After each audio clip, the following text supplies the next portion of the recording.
It's time for Show Me the Franchise. With Thomas and Frederick. With Thomas and Frederick. It's time for Show Me the Franchise. With Thomas and Frederick. With Thomas and Frederick.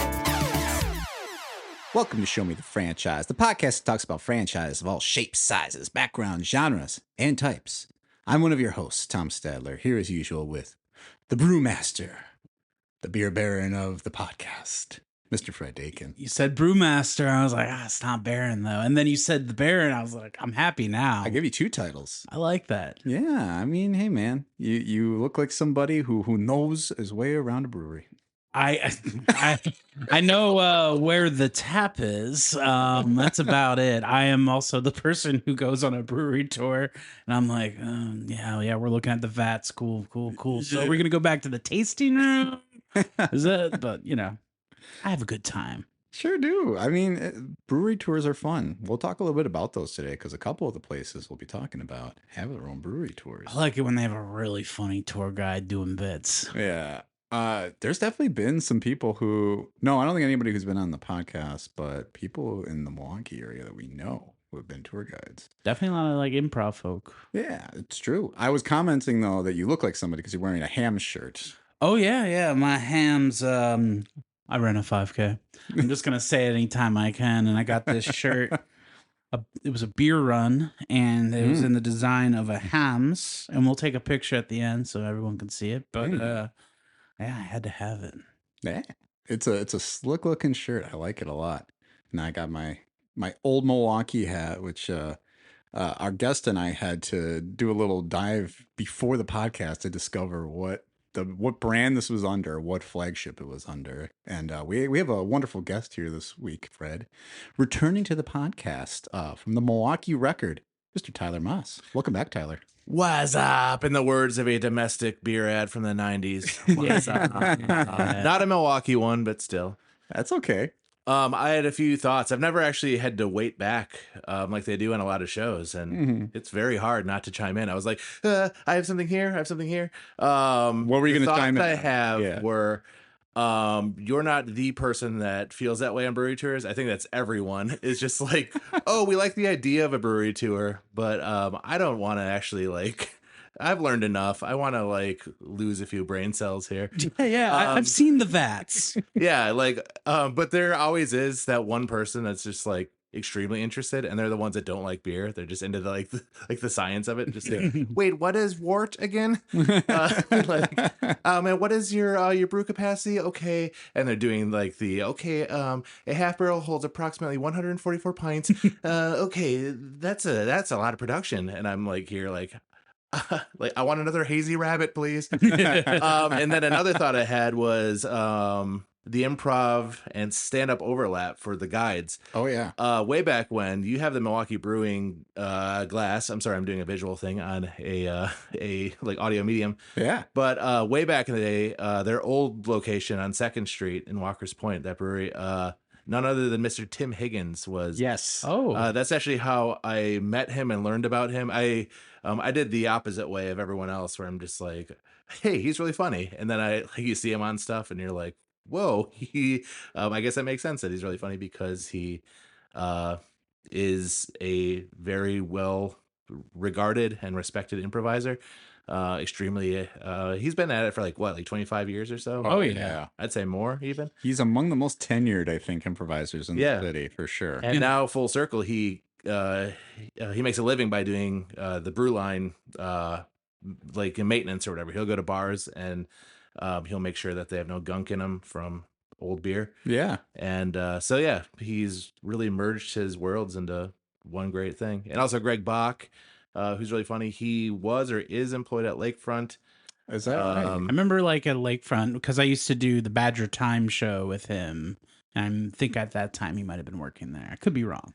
And I know who else is there? Caitlin McCarthy, and she works for a brewery in. I won't even mention the one just in case because she works in like an office role now. So there is that overlap of like funny people and a thing that we all know and love. Yeah. And I will call the shot. Tim Higgins one day will probably be on this podcast. I've never asked, but I've broached. That's the hope, I think, to get him in here someday. I mean, we are always trying to find new voices, new people in the community, but sometimes we got to come back to people that we really want to get back on. Like when Higgins says no, I'm your Bob Uecker, I'm your Mark Maron, whatever. Yeah. Just a guy who's on call to show up here and talk about. Be like, Tyler, Tim said no, we need you back. So you better have a topic ready to go by that point. Just started. Okay, I did chips last time. Beer? Yeah. Okay. Next time. What's Ball or something? What's the rule of 3 with chips and beer? It's got to be like, I don't know, wings or something like that. But we done wings, kind of. I mean, there's room for more than one episode about wings. Yeah, and acids. There you go. For doing the cross promotional piece. And if we have not made it stated clear here yet, we are going to be doing the domestic beers of Milwaukee is the pitch today, which helps us limit down just the category of beer in general because there's a lot of beer in the world. I don't know if you guys knew that. Mm-hmm. I keep trying to find it all.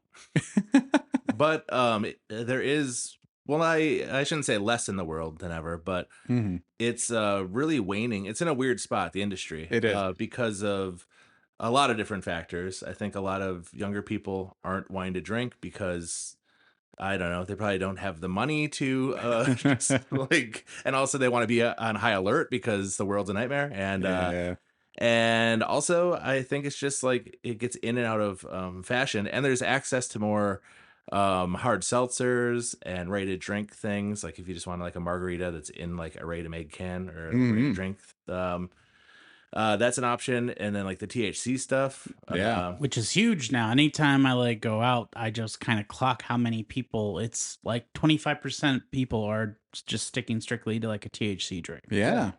I had that the other night. I was like, I don't want another beer. I'm going to get a THC drink, which is like the first time I had it. And I wasn't sure how I was going to react, but it was pretty good. There's a drink at Red Maple that was a blueberry pie THC drink. And I was like, this sounds interesting. And then I ordered it. The bartender's like, hell yeah. Hell yeah. He's like, it's so good.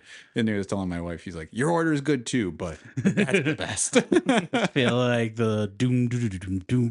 Doom, doom, doom, doom, doom, doom, doom. One pill makes you larger. When you having your like 0.5% milligram drink. I did feel like I was very like chilled out after that. I was like, this is a good time here. Yeah, I can't really do more than 5, maybe 10. But I thought you were saying not 5 to 10 drinks. one drink of those every few months or whatever. Sure. And anything more, which is insane that there's like the 100 milligrams. But I guess there are the people that can just have like an imperial, like, double IPA or whatever. Yeah. And they can move and function. And then the other people that are waste off half a Miller Lite. So I think it's just a matter of learning your limits and whatever. Yeah.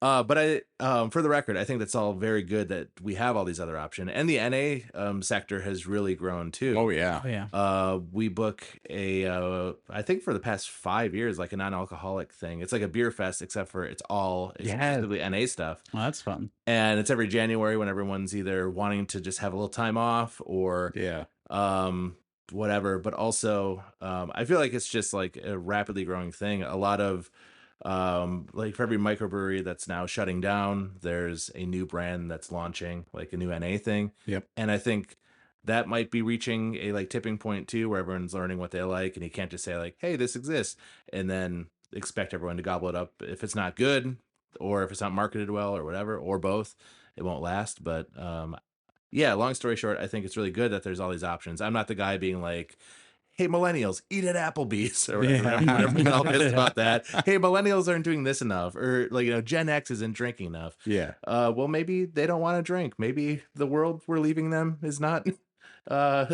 It should be driving you to want to drink, but also maybe you don't want to, or like I said, the idea of just being dull in our remaining 100 years of existence as a planet is not the way that everyone wants to do it. I mean, there's certainly no shortage of alternatives. I think that's for sure too. And how many times do you see Gen Z with like jewel pens, right? Like, not to say they're the only generation that uses a jewel pen or is outside smoking, but I mean, they don't even smoke outside. Sometimes people carry jewel pins inside the bar with them. And honestly, kind of annoying because I'm like, smoking's illegal inside of a bar. So why is a jewel pen okay? Yeah, just because it smells like raspberry cotton candy doesn't Yeah. make it okay. People, their jewel and their snus. Snus. So maybe I think it's actually something different now, but it's like the non-spitting chewing tobacco. Oh, yeah. So many people doing that Mhm. now. Mm. Zin. Zin, that's Yeah, what it and then is. there are, if you go to bars like around the city, it's like like the new thing is like, don't spit this in the urinal. A human has to clean this out, like the Zin pouches, and Ugh. it's extremely disrespectful. Yeah.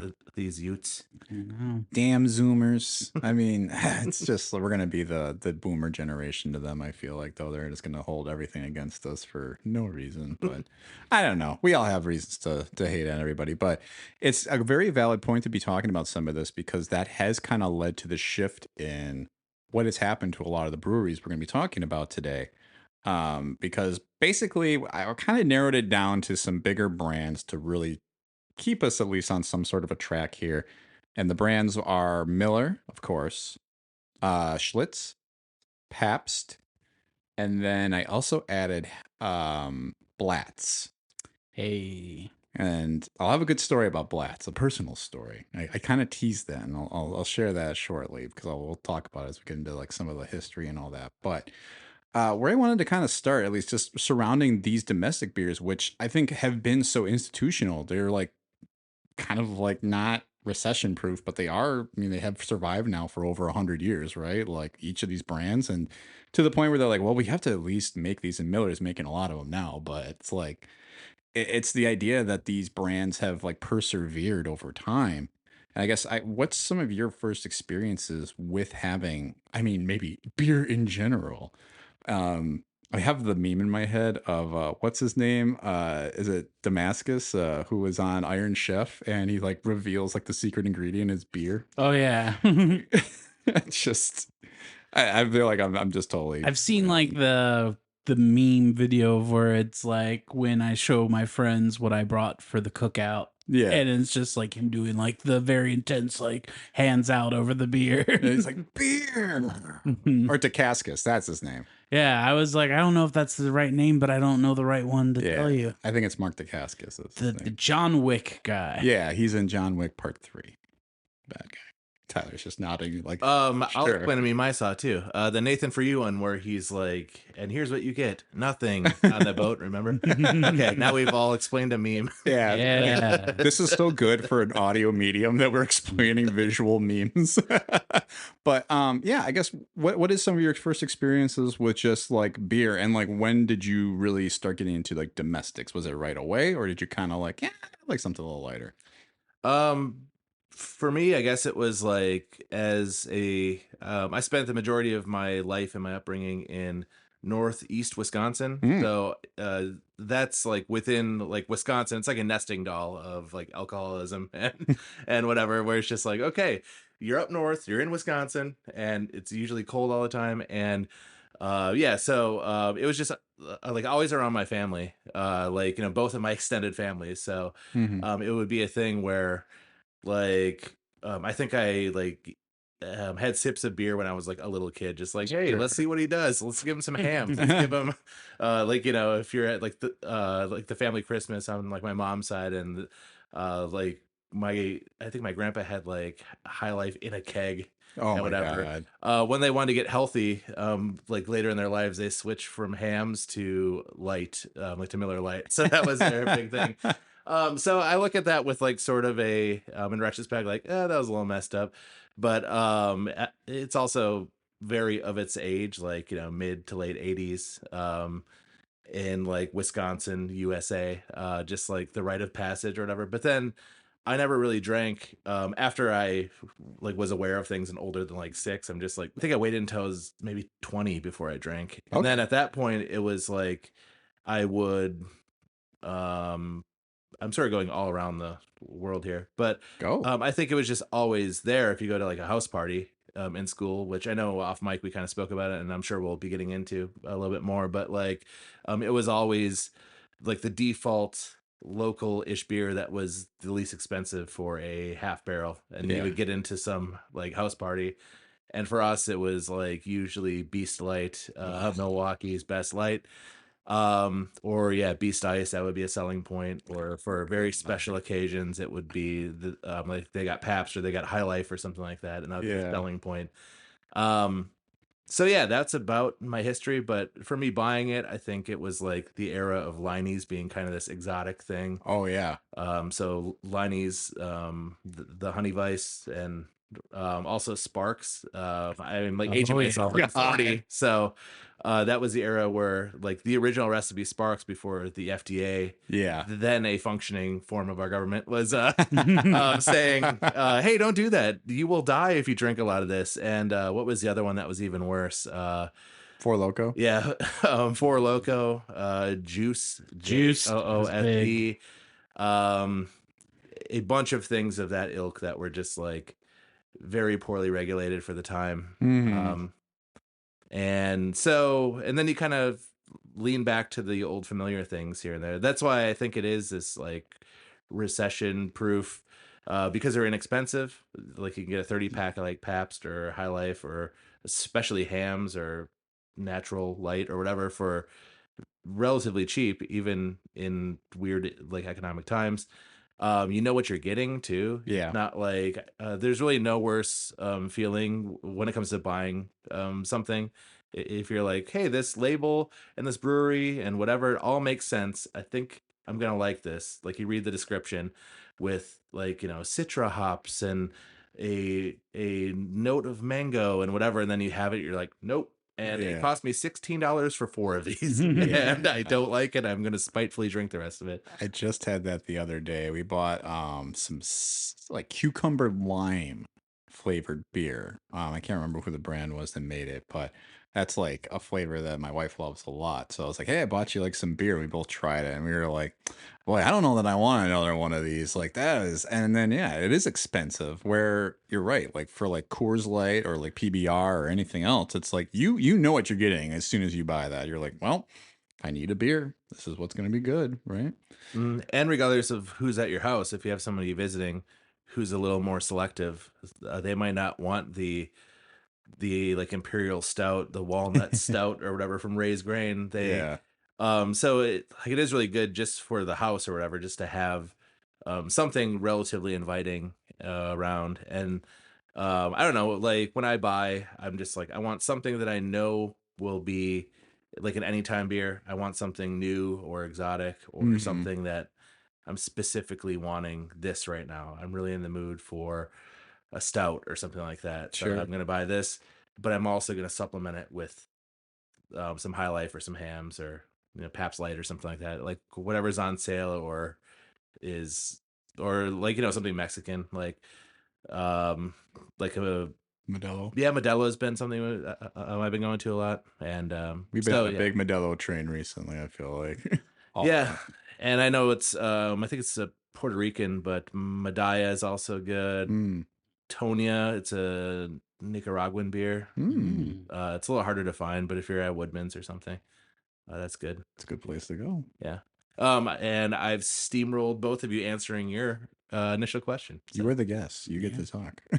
And I have, so I'm going to stop for a little bit. But no, I think it's an interesting journey, because you do you hit on something that I do want to ask you too, Fred, as we kind of talk about our experiences as well. But when you first get into beer, there is a little bit of a journey, right? You sort of start with like the more like stuff you've seen your whole life and maybe you have never tried before. At least this was kind of even my journey too. And I remember kind of having like Coors Light first, or you were talking about kegs at college parties, Milwaukee's Best Light. And God, is that terrible. I got like so sick the day after. I just got like the worst like flu, but I'm pretty sure I just got like food poisoning from the beer. It was just bad. And I don't think I can drink Milwaukee's Best. So luckily I kind of poisoned myself on something that was like a beer I never want to touch again anyway. So, but yeah. What are some of your experiences what you had kind of growing up? Well, I remember having a sip of my dad's beer when I was quite young. And I did not like it. I'll say that. I remember it had a bulldog on it. It was like an English beer. Oh. And so for a while, I was like not about it. But then I moved to Georgia. Mm. And I feel like there was two kind of beers in Georgia. It was Budweiser or Bud Light. Mm. Like that was it. Like everyone drank that. And so a lot of that drinking was like I had one person who I could like ask to get us alcohol, and usually we were getting like cases of Budweiser when I was like in high school. Mhm. But I remember moving here, going to college. I definitely was into Blatz a lot. Hams. I really liked the kind of old style cans. Mhm. I just loved the idea of just drinking something that looks like it's from like the 60s or 70s. I love just a throwback can that just says like beer on it, you know? Like that's what I look for when I go to like a Total Wine or something. I also remember getting Red Dog a lot because it had a dog on it and it was red. Yeah. You know, that's the kind of childish thinking you don't want to be. That's not what you want to think and buy beer, I feel, but that's what I was into.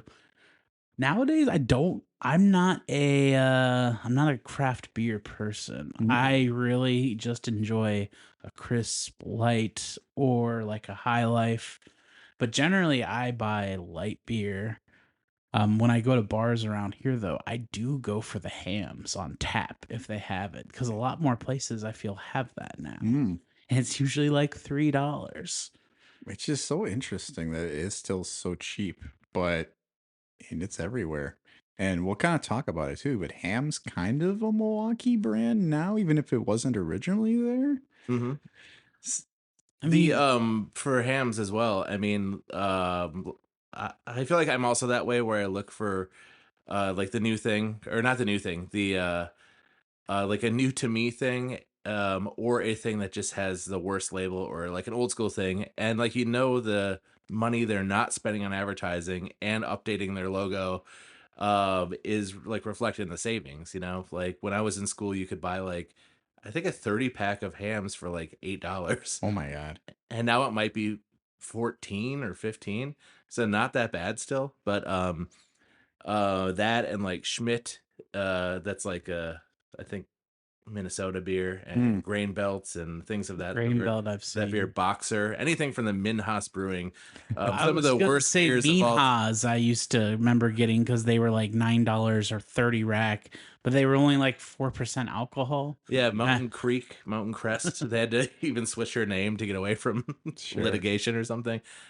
Yeah, and like your Busch Lights and whatever, and your Bud Lights, they, and even Miller Lite, like it, like, you know what you're getting, but you're also getting it for oftentimes $6 more Yeah. than the other thing, because they have advertising costs, and they're I don't know, just like the flagship brands. And so I don't know. I think it's just a lot better to go one or two rungs under. And their whole advertisement for hams is we're less expensive than everyone, and we're still pretty good. We did a series called Meet a Brewer, where I would interview a bunch of local brewery employees, and a lot of them would say like they're like award-winning local brewers, and they've done all these interesting things. And I'm like, what are some of your favorite, like what's in your fridge at home? And a lot of them would say hams, and a lot of them would say High Life, and a lot would say Modelo, which itself is a pretty simple-ish beer. It has a little more going on than I think a lot of the other things on the shelf next to it, but it's a lot better than a lot of people would understand or give it credit for, probably. Yeah. It's an underrated beer, I think, Modelo. Yep, for me, like the two I kind of been gravitating towards is either Modelo, or of course, recently I've been all about the Montucket Cold Snack, which is a nice Montana beer. Yeah. Made in Eau Claire, though, or Oh. La Crosse, actually. Is that right? Yeah. So not a Milwaukee domestic. It's literally just the name, I think. It's good to know. It's made there, and I think Mike's Hard Lemonade, LaCroix itself, Interesting. the original Spark. Have you seen this too? This is so hacky already, but the hard seltzer boom has gone so far that they're making non-alcoholic hard seltzers. What? So they've made seltzer Yeah, there's that they're White charging Claws. White Claw prices Yeah. for. And we so White doing? Claw is a local brand too, and I mean, like within Wisconsin itself. Yeah. I'm sure it's owned by some holding company. Yeah, I don't get the NA White Claw because Yeah. I mean I'm kind of like I've put the White Claw phase behind me because of the boom of seltzer. I'm not even a big seltzer person, but there are just so many better like seltzer adjacent stuff Oh yeah. that when I think about a White Claw, I'm like, I don't really want that. I mean, I think there's so many regular seltzer companies now that are just doing it way better than I think I feel like an alcoholic beverage company could do. Like Clarbrun is one that I've been really big on because Wisconsin base as well. yeah, Mhm. Costco's finest. Or now, like some of the seltzers have moved from, I think, aren't they usually like malt drinks? But now a lot of them are like their vodka seltzers in a Mhm, can. yeah. I like the carbless. That's good and also local. Yes. With Hey, Neutral as well for a non-local one. NUTRL. That's great. Mhm. Um, I'll say the Sun Cruisers too. We're talking about like tea and lemonade. Hey. Oh my god. Three Sheeps has an offshoot called Cloudless. That's really good. Yeah, that is good. Um, I haven't had Cloudless in a while. I remember we went through a huge phase of just buying Cloudless like nonstop.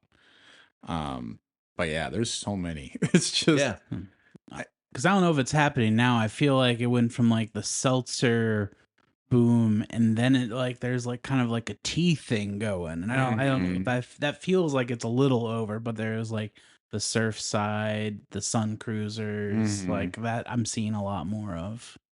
yeah. At some point, it feels like we're just gonna end up back at beer, right? Like, Hey, Or- and I've Yeah, got the I mean, head it's- start. It always happens where it's like, okay, vinyl's so over. Now it's about CDs. Now it's about MP3s, and then you're back to buying vinyl. yeah.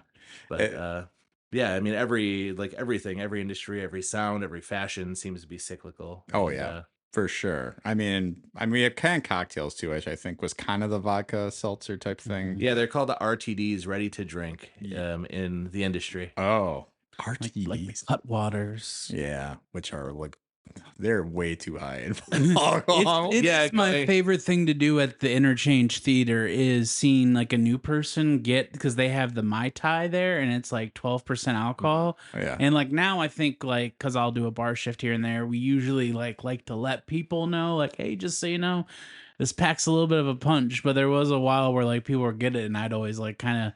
It's like the Spider-Man meme. I'm doing another meme, a visual, but where like Franco's like watching from above, and like that's me looking at like the Mai Tai drinker, like that person's getting red in the face right now. They're feeling it. Or it's like the other Franco meme where he's looking across on the gallows and saying, first time. Yeah. Exactly. I don't have a third Franco meme. Rule Yeah. of three density. Yeah. They're also available at if we're localizing this, I'm not sure how far your audience reaches, but if you're getting the Milwaukee record guy, I assume very especially Wisconsin based, so I'm just gonna localize it here. At the Oriental Theater and the Downer, that's also available. The margarita, I think, from the Cutwater Spirits. Oh, Yeah. gotcha. Which And also so- pack. Yeah. That's one of the beauties of movies being super long. It's just like, well, if I'm watching Sinners and it's like 2.5 hours or whatever, Hmm. you get one of those and you'll be fine by the time the credits are rolling. Yeah, for sure. Yeah. One battle after another is about to be lit. They have those Cutwaters. I'm excited for that movie. But yeah, it is like it's just like the industry, the alcohol industry is so wide, it's so diverse now. But yeah, I mean, I felt like it really has been such a journey over the years because even before White Claw and all that, like I remember being back in college and like the big thing when I was on campus was New Glarus. What's New Glarus beer? Like, what's a spotted cow? Oh yeah, I definitely remember seeing a lot more variations, and I know those are probably still around. But I remember that being big, like Oh yeah. Moon Man. Wasn't that one of them? Yeah, that's around still. Oh yeah. There's a squirrel nut zipper. That's a Yeah, band. Fat Squirrel, I think. Fat Squirrel. That one I think they discontinued that one, but It's making a little. There's something about Mary joke right there. Squirrel nuts. No, that's an actual.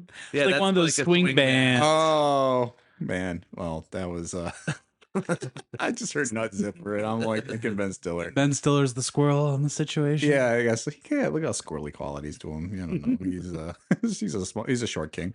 But yeah, I mean I do feel like even when I got started, it was a lot of the Coors Light. I was talking about Milwaukee's best, but then I went to the University of Wisconsin-Madison, which it's a big drinking culture there. A lot of house parties. And so you're going to get a lot of everything. And a lot of people are just drinking Milwaukee's best and, all that shit. Or at least I had the wrong friends. Maybe I wanted to drink that all the time. But you go to, when I was of age and you go to like State Street Brats, we're going to totally localize. So we're talking about the domestic beers of Milwaukee. If we're not leaning on our localized content, why are we even doing this? You're a local artisanal podcast. Yeah, it's true. We wouldn't want more than the viewers or listeners we have now. Yeah. We have enough. Yeah. We can sub in the alternatives. Just be like, or Natty Light if you went to school in Ohio or whatever. Or Keystone if you went in Missouri or something. Yeah. Well, we'll shout out our East Coast listening audience for those who drink Natty Bows, and for our West Coast audience, those who are drinking Anchor Steam or whatever the hell is out there, Sierra Nevada. That's like the San Francisco is the Anchor Steam, right? Yeah, I think so. Narragansett was New York. Rainier is maybe Washington. I do like Narragansett because of the Jaws. That's what Quint is drinking. Oh yeah. And I know I think is it at Mothership? That's how they advertised it on their menu, their like drink menu. They're like Narragansett, the drink from Jaws. I know it's available at Blackbird too. We're getting so low. That's where it was. Blackbird was where it was. We could talk about Bayview. That's where we're stationed. We don't say where in Bayview we are, but we just are in Bayview. That's fine. In the studio. But we also have our friends to the south in Chicago, and you're drinking that Little Buddy, which I believe is a Chicago product, but you have to correct me on that. I think it's on the black label on the side there. But yep. Man, you're like, oh, the now this is terrible. Company. I don't ever get the hype about 312, but I think some people will swear by it if they are Chicago born. Yeah.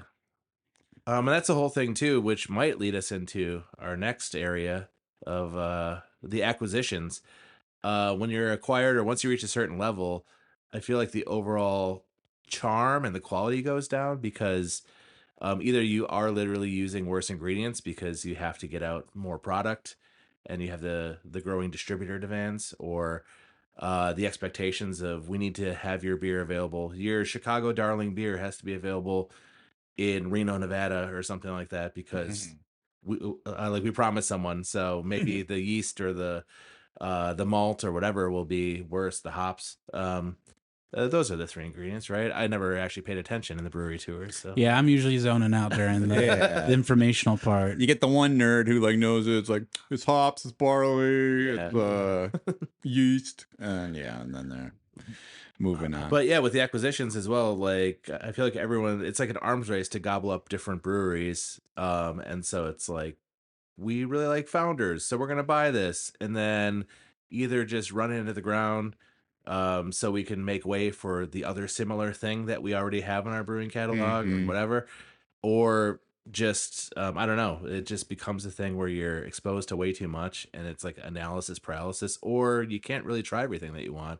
Unlike, music or whatever, when you can listen to something on Spotify and be like, yeah, I want to see that band, or I want to buy that record or whatever. You can only walk into a record store and blindly pick up like an LP enough times before you run out of money or just get really disappointed with the process and don't do it anymore, Yeah. And if you're walking in the liquor store with that same mentality, like you're not able to pre-taste a thing at home and then have it. Like you can read reviews, you can read Untapped and whatever, but yeah.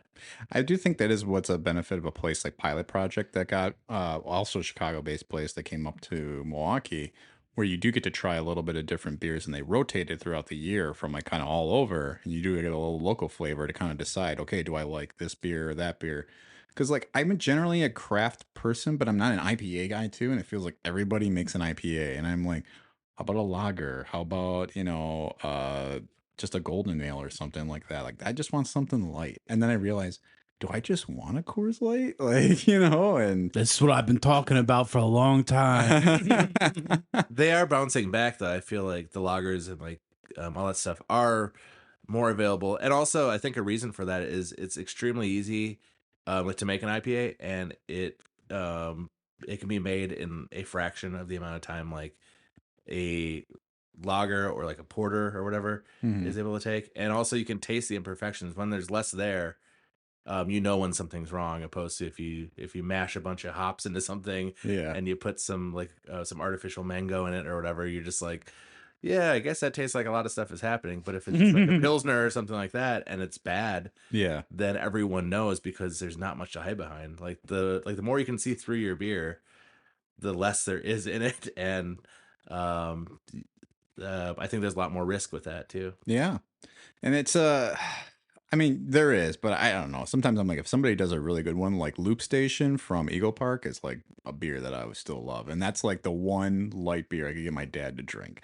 And he is just like, because he is was like a Bud Light, Coors Light type guy through and through. But when he had that, he's like, you pick me up more of that. And he's like, I'll have more of that beer. So I'm like, that's my crowning achievement.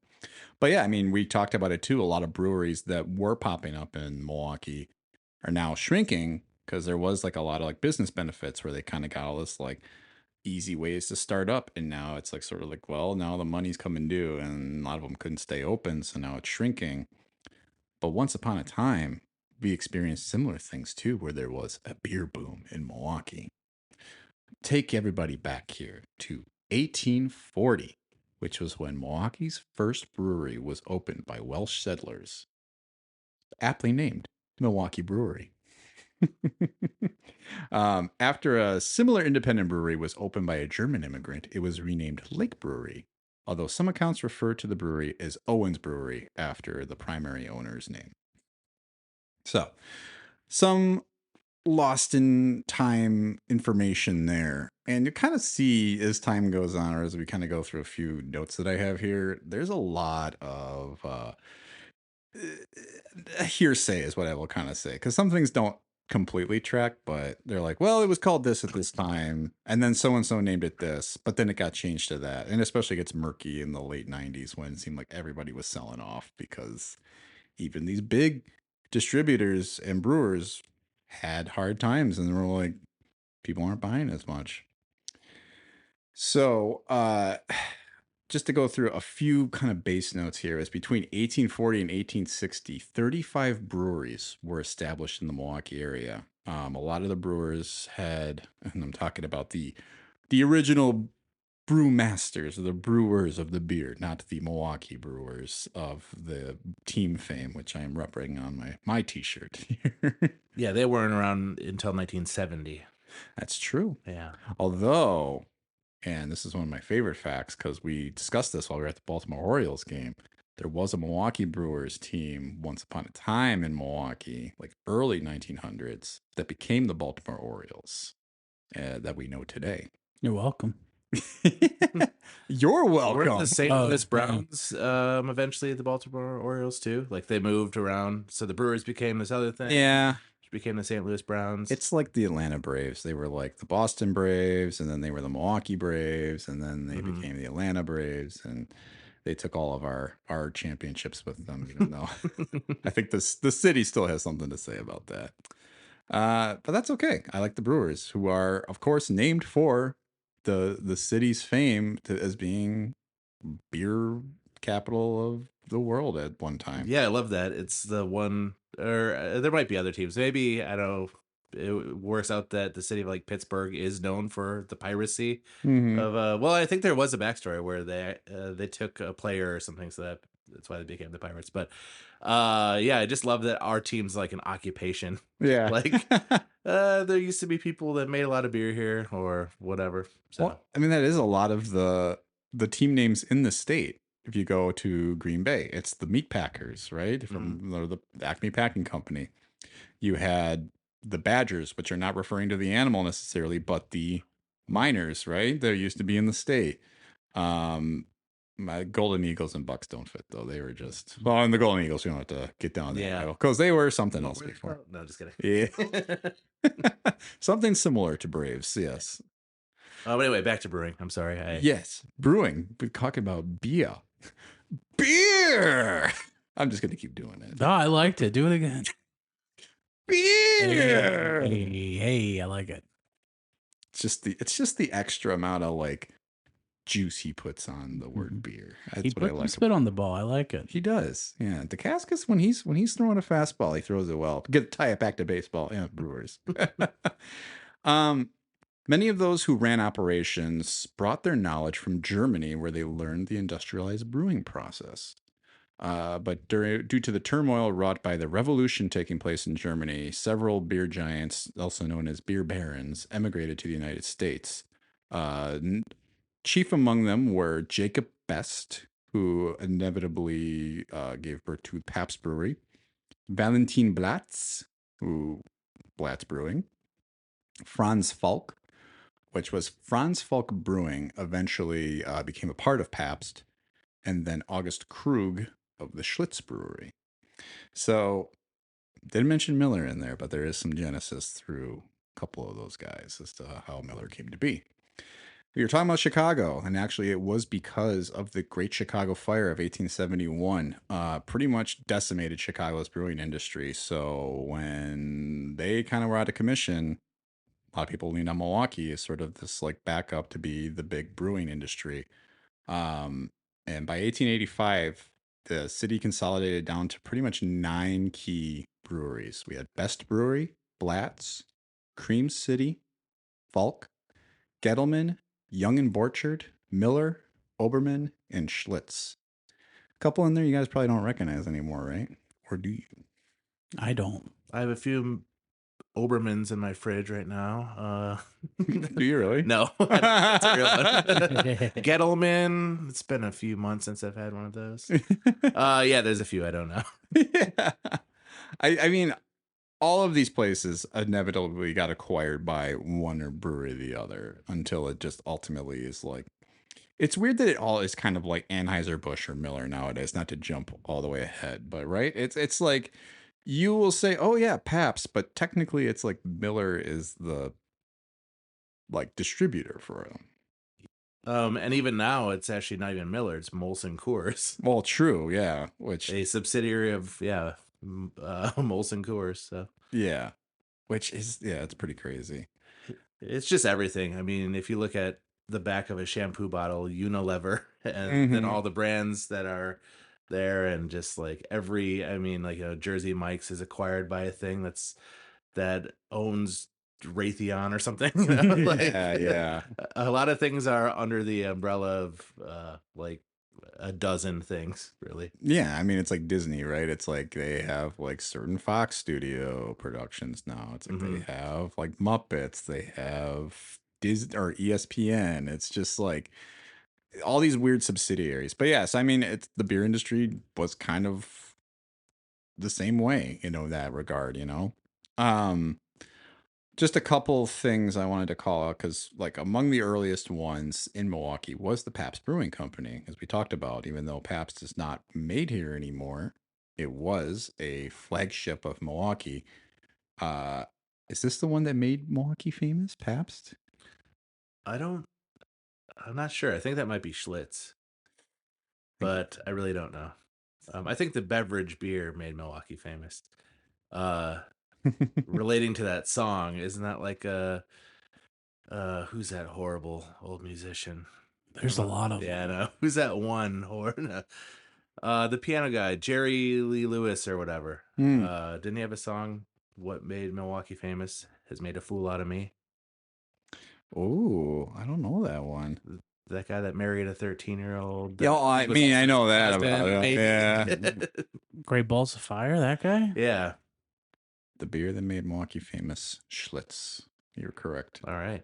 Tyler knows his beer. It's why he's brought in for this. I mean, but yeah, I mean, Pabst, so it was founded by Jacob Best with Best and Company in 1844 with his 4 sons, Jacob Jr., Charles, Philip, and Lorenz. Originally it was called Empire Brewing. Jacob's son Philip became the sole owner in 1859 and renamed the company to the Philip Best Brewing Company. By 1868, the company became the largest producer of beer in the city and remained in this position for the remainder of the 19th century. During this time, the company was managed by Philip Best's sons-in-law, Frederick Pabst and Emil Schandine. I guess the company's flagship brand, Best Select, won awards in the 1870s, both in the Philadelphia Centennial and the Paris World Fair. So by 1882, the company started adding a blue ribbon to its beer brand at beer competitions. And after Emil Shandine's death in 1888, Frederick Pabst became the sole owner of the company and renamed it to the Pabst Brewing Company in 1889. After winning another gold medal at the Chicago World's Columbian Exposition in 1893, Best Select was renamed to Pabst Blue Ribbon in 1898. So that's the genesis of PBR. Once an award-winning beer. Yeah. So in another lifetime, the name might have been Schendelman's Best. Yeah. Sounds pretty good. I'm sure I got the name wrong. Oh, it was Shandine? Yeah, Shandine. Yeah. Heineken. I was curious about Milwaukee's bests because like we had Best Brewing Company and I'm like, are they the same? But I wasn't able to quite find the connection. Yeah, and that's a Milwaukee, or that's a Miller subsidiary, or one of their products. Milwaukee's Best, I think. So Yeah, the top of the I think they just the like, vat. maybe if we put the word best, or I think it's just a thing where the last name happened to be Yeah. a word that also implies high quality. Yeah, I think it might be a coincidence, but or maybe they are paying tribute to the past. I mean, because I don't know, they have some Pabst ties. But yeah, it was in 1892. Pabst became the largest brewer of lager in the world.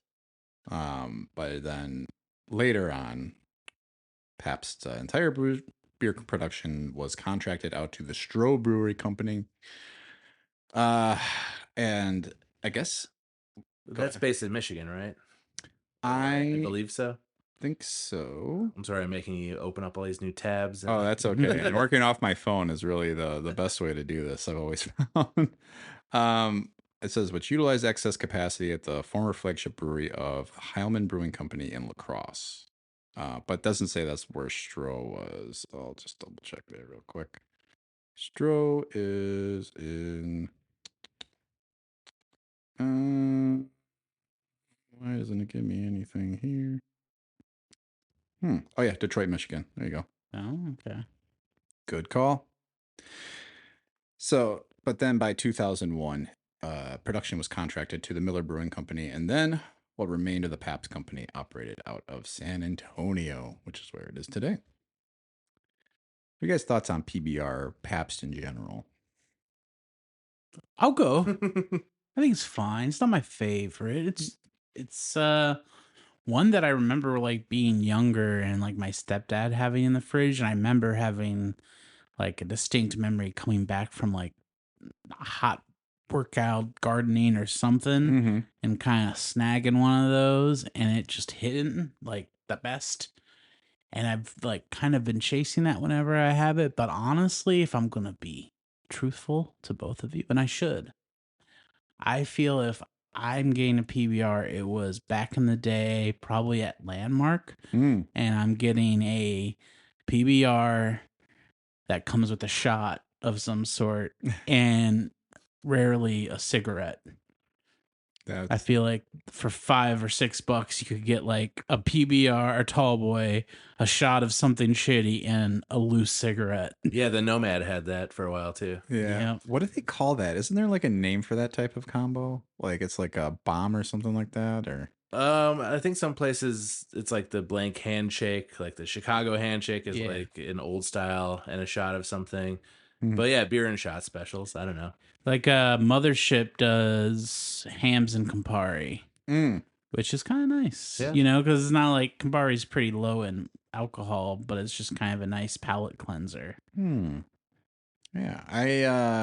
I'm not a huge Campari fan, but I feel like I haven't had a hams in a long time, and now I'm like, we should have picked up some hams. Yeah. Guys are talking it up big time. Yeah, it's good. I think for Pabst, I mean, I was around during the I think I really began to drink for real like as an adult in the early 2000s, like 05 or whatever. I forget like when I turned of age, but a year before that, basically. And that was, I think, around when the brand was like in the height of its resurgence. Oh, It was sure. just everywhere, and then everyone said like the term like, oh, that's a hipster beer or whatever. And I think some people say that still, like, oh, you hipsters with your PBR. And you're like, you're so far behind on that. There's been 15 different things now.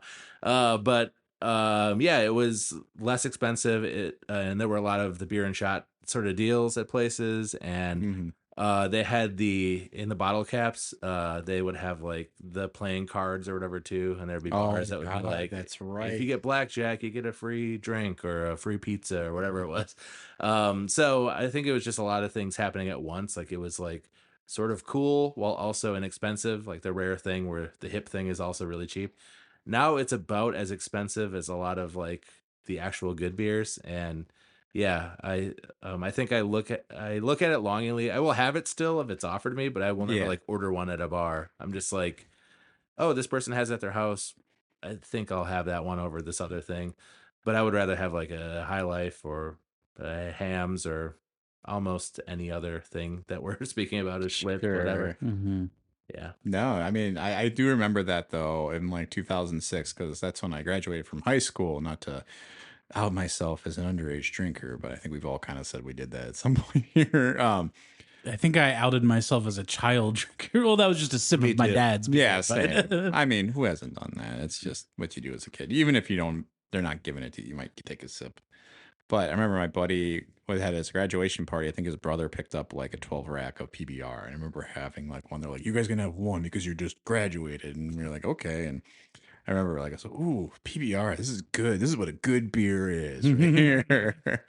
So I definitely was on the PBR train for a hot year or two. And then I feel like I just kind of fell off as I got introduced. And then, like I said, New Glarus came to me like a golden beer on a plate or something like that's being delivered. So yeah, I mean, Pabst, it's a staple. It's sad that they have this brewery here still that feels like it's not getting used as much as it used to. Because we had MKE operating out of there, right, for a hot minute. And now isn't it just pilot project at the old Pabst Brewery? No, that's a different thing. They built a whole different building for that. That's right. Okay. What's now Central Waters, the Milwaukee one, is where they brought the Pabst thing back to. Mm. And they do brewery tours out of like the Best Place, which I think is mostly like an events venue now. Yeah, that's right. Yeah, and that brewery that like you're speaking of is like right in between them, basically. Okay, so Yeah. that's not the old Pabst Brewery. They just have like stuff in there, It's right? a brewery district, and there's like one active brewery, I think, there, Mhm. and then the pilot project, which is a bunch of different breweries that they're making things for and whatever. So Got it. Okay. yeah, but they brought it back briefly for like 5 years, maybe 4 or 5 years. And it was like a venue, and they would do kind of short run things that would just be locally distributed. And then they shut down, I think, in the pandemic, and then Makes sense. then Central Waters opened in its place and has been there for maybe 4 or 5 years. And once at this again, Pabst is just sort of, it's a name you'll see around the city, but not necessarily a staple of the city anymore. It's sort of just how the times have changed, right? Other than what, like Jack's Blue Ribbon, is that still there? I am not sure. I remember going to a couple like company holiday parties like at that place. And yeah, good times. So we can talk a little about the beer that made Milwaukee famous, though, next. Schlitz. In 1849, August Krug founded a brewery in the Milwaukee area. In the first year of its operation, it produced 150 barrels of beer. A year later, he hired a man named Joseph Schlitz as his bookkeeper. When Krug died unexpectedly at the end of 1856, Schlitz took over the managing operations of the business and married Krug's widow in 1858. Hey. Had to make sure that he was the beneficiary of the brewery. This is not the only person who's done this, so this will come up a couple times. I think they. Yeah, I love how this happens. Like, this person died, so this other person decided we're gonna name this after me. Yeah, right. Well, I didn't even mention it too, but like the Pabst Mansion is still a thing too that you can also take tours of, which I did back in like middle school. I think it's pretty cool. Never done that. Yeah, never been there. worth checking out. It's a really big, just beer baron mansion. And The Pabst Theater. wanted. Question mark? Yeah. Also allegedly haunted. The Pabst Theater, which is, I would say, the most gorgeous local venue. Iowa? Yeah, I'd agree with That that. It's historic and great, and I don't know, a lot of good stuff there. It's like a 1,300 cap room. So Man, I'm even trying to remember the last time I was at the Pabst. So at the High Life Theater not too long ago, which we are drinking High Life right now. So that's very on theme too. I know someone I saw, maybe the last show I saw at the Pabst. What's that? Bill Cosby. Oh, I was, I think, at that show. Are you sure? Was that the Riverside? Oh, could have been the Riverside. Yeah, Riverside's the larger one. So yeah. yeah, it was shortly after the revelation. No, just kidding. Yeah. Many years before. Yes, definitely before. I should have said that, but I was gonna say the allegations are what brought you out. You're like, well, now I'm gonna go. I gotta go see for myself. You know? And the feature was Kevin Spacey. Oh, man. He did it. God, Well, then I don't know what I saw at the Pabst last. I thought that's what it was. I know. I can't remember. I always get kind of all of them confused a little bit because they are all in the same area of some sorts. But it is a beautiful theater. You're absolutely right. 1861, the brewery was renamed to the Joseph Schlitz Brewing Company. Once more, following the Great Chicago Fire, the company expanded by purchasing Pfeiffer Brewery that was located within the city. During this time period, Schlitz was the second largest brewery in the Milwaukee area, just behind Pabst.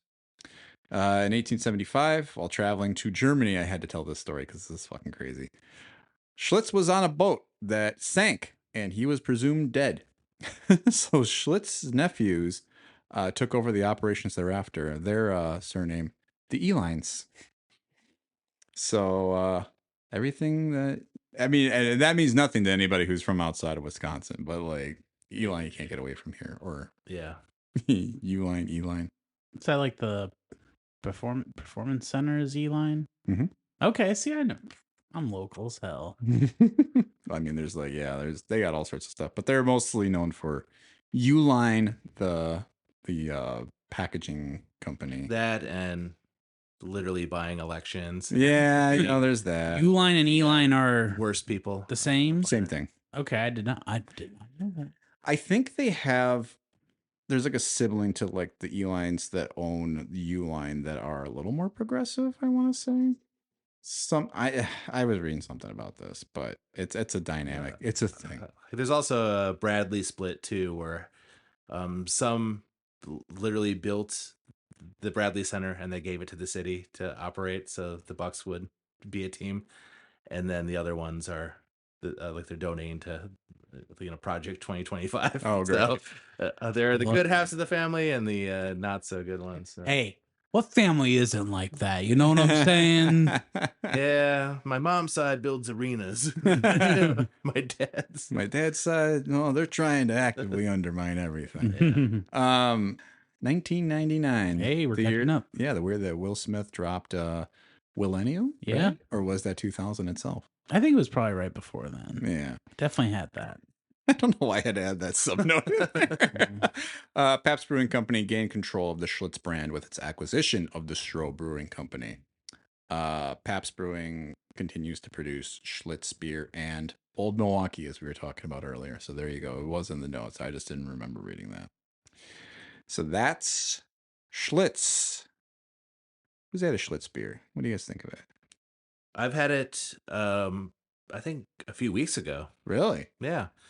I am sort of indifferent to it. It's just like a thing where it's like a real circumstantial beer where just like, well, we could have this one or 16 ounces of this one, and I want to get up fewer times to get a beer. Sure. And just like, okay, it's like a situation where it's like if there's a Pabst or that and they're roughly the same price, I'll just go Schlitz or whatever. I won't buy it from like the grocery store or the liquor store, but it's just like an occasional, like I want something simple at this place. I don't think I need to have another happy place or like, something in like the craft end of things. So I'll go for that. I know they rebranded and they kind of allegedly changed their recipe in like 07, 08, like right around when I was moving here. They did all like the pinup things. Like they found some old ads from like the 60s or Oh, the yeah, 70s, yeah. and they like leaned into that, like, hey, this was your dad's favorite beer or your grandpa or whatever. So buy these for $6 a pint Yeah. at this place. So I don't know, it's good, it's fine. It's not good, but it's like good for what it is. And it sort of, if you have that itch for a certain sort of beer, it sort of addresses that, I guess. I question whether I truly enjoy any of the beers we're actually talking about, but there's some that kind of hit. What were your thoughts on Schlitz, Fred? Schlitz. I feel the only time I drink a Schlitz is at Comedy Sports. I'm naming all the places today. There you go. Because they do have the tall boys of that, and I just think like that's just one of those things. I don't know if you are like that with drinks or food. It's like at this place I get this thing, and I probably won't get it anywhere else. But for some reason, that's what I'm getting at sports. I do like this falls in the category of a beer. Like it's not like my favorite. I don't love it, but it does give me that old school packaging, old school beer vibe Oh, that yeah. I do like. I gravitate towards when I'm buying a beer that's not a light beer, because I do drink a lot of like just Coors Light, Mhm. or if I'm getting something a little with a little more body, a little more heft, I do like a Miller High Life a lot. Mm. Miller High Life in a bottle, I'm pretty big on. Yeah. But Schlitz is also, and I don't know if there's any validity to this, but I remember college people saying, well, Schlitz will give you the shits. I don't know if that's true versus any other beer that's in this ballpark range, but don't think I just so. think it's a fun rhyme. It is. It's got a little room to. I've heard that before too. They should but- put it on the bottle. I think that'd be fun.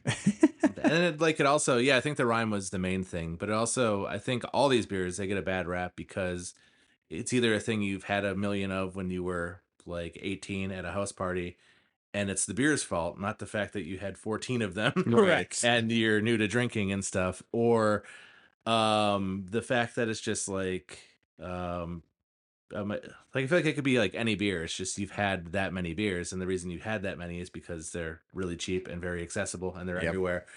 And I don't know. I think when it comes to being a beer snob, I think you can recognize like this is higher quality or whatever. But there are people who just love like a Busch Light or whatever, and it's just their beer and they like it, and that's okay too. And I think there's room for both. I think accepting like when it comes to music or movies, I mean, sometimes like you just want to have like Taco Bell. You don't want to have Yeah. a small plates meal at insert like hip restaurant or whatever. Like you just like, I want the 7-liter burrito. It's back for a limited time. Mhm. Yeah. I gotta get it. So it's, if you have that feeling, I think there is certainly a place for beers like this. And yeah, if you get sick, it's user error. They at least up until recently have had to get things like passed through quality control and Mhm. and approved and use good ingredients and stuff like that. Yeah. I mean, there's always the other rhyme too, or not a rhyme, but the slogan: "When you're out of Schlitz, you're out of beer." That's pretty good. It's a good slogan. Wasn't there a Steely Dan thing? You're a Sloppy Boys listener. They hit me to this thing that in the 1970s, the band Steely Dan recorded a song, "When you're out of Schlitz, you're out of beer," and it was like a 2.5 minute long thing that had a weird alien voice guy, and they never took it, but someone found like an old demo at like her dad's recording studio or something. And Really? put it on TikTok. Hey, that That's- sounds good. That sounds fun. There is a Milwaukee Record article about it, where I credit the Sloppy Boys for Ooh, Nice. inspiration. Please include it. We can include that in the post for this episode. Yeah, I think Schlitz is something that I haven't had in a long time, from what I can remember. I can't remember the last Schlitz I had, but they're being fine. It's a beer, I probably had it at Mothership. Now that I'm thinking about it, it probably was a special there or something one night, and I was just like, all right, I'm gonna go for it. I love how we're all repeatedly dropping like the name of this bar that we love that's not open right now. Yeah. It was flooded into oblivion. Yeah, please support Mothership if you are someone local, or if you're not local and you just want to support a bar that a lot of people love in the area. They're going through a hard time following some flooding, and yeah, they could definitely use some help. So definitely throw some money at them. They need it. It's a great place that, yeah, they do a lot of good. I think they're good for the community. I do want to talk about Blatz next. A beer that I have not had much of, but I have some ties to. So I'll talk a little bit about that. In fact, that's where our story begins. Old family legend. I had a great aunt who passed away recently, unfortunately, but was a fountain of knowledge, and she did a lot of diving into the history, and like she just had a steel trap for a memory. So she always told these stories. And there's this old family legend that says that when Valentine Blatz was first coming over to America, he was with my great grandfather Reinhard. I don't know what his first name was. I could probably find it, but apparently they were intent on making a brewery together, or opening a brewery together. But they had a disagreement on where they wanted to do it. Blatz was very intent on doing it in the Milwaukee River, whereas I believe my great grandfather wanted to do it, and I can't remember if it was somewhere. It's at another major body of water in the state that's like a through line river. That's a river? Yeah, I think so. The Wisconsin River, the Fox River. It might be the Fox River. I think he ended up going a little bit further north. I thought he went northwest though, and I really couldn't put my brain on it. Or it might be the Wisconsin River, but in any case, they had a disagreement about where to open their brewery. So they decided to go their separate ways. Blatz went to Milwaukee. My great grandfather went out to fucking like McGuanago area or something like that. Decided to open a mitten factory that is no longer functioning. It was called Reinhardt Mittens. But yeah, so once upon a time, I could have been the great grandson of a beer baron. Yeah, but you wouldn't have a podcast then. Oh, I'd have a podcast and I'd be like sponsored by like Headgum or some shit. That's the last thing I want to be doing, a podcast with some beer nepo baby. Might not have met. You never know. That'd be very, very sad to think about. Some butterfly effect stuff right there. It is a little bit. So that being said, Blatz did in fact go to Milwaukee, worked for John Braun of City Brewery for a few years before he inevitably opened his brewery in 1851. Later that year, in 1851, Braun had passed away, and Blatz married Braun's widow and purchased Braun's brewery and absorbed it into his. He industrialized his brewery, and by 1867, Blatz was the largest producer of beer in the city. So that's just the city, so that's not comparing it to like Pabst Brewing like throughout the country. I think they were not making as much per capita. Blatz sold a significant portion of his business to British investors in 1891. United States Brewing Company. Blatz remained with the company until his death in 1894. So it remained the Blatz Brewing Company, but like part of it ended up going to this investor. In 1969, Blatz was acquired from Pabst. And then in turn, it was acquired by the Stroh Brewing Company in 1996. We kind of talked about them and Pabst kind of coming together. Then in 1999, Stroh sold its labels back to Pabst and inevitably to the Miller Brewing Company, who now makes Blatz. So Blatz was once again part of Pabst in 2007, but beer label is currently produced by Miller Brewing Company in Milwaukee under the contract for Pabst Brewing. So technically, they have sort of a joint share, just difference in how it's all made. So it's like one of those things as well. It's like a McFlurry. I know that they exist, but I've never seen one. I have had Blatz, but not anytime recently. Yeah. And it's one of those things where you see them just so rarely, and you almost just want to be like, oh, I have to buy it because this is the time. And they've also never updated their labels really in the longest time, at least. And when I was in college, though, in the early 2000s, I went to Oshkosh. I don't know if I mentioned that. Not to brag. That's okay. But Oshkosh is you would buy the bottles, and then you could return the bottles. Like, it was available in returnable bottles. I know how ancient that makes me sound. Like, right now, it's hard to find beer in bottles for the most part sometimes. So if you brought them back in, you would get like, I don't know, maybe $3 or something back. Wow. From your local like Pick and Save or something. So it's not bad. Like Oberweis.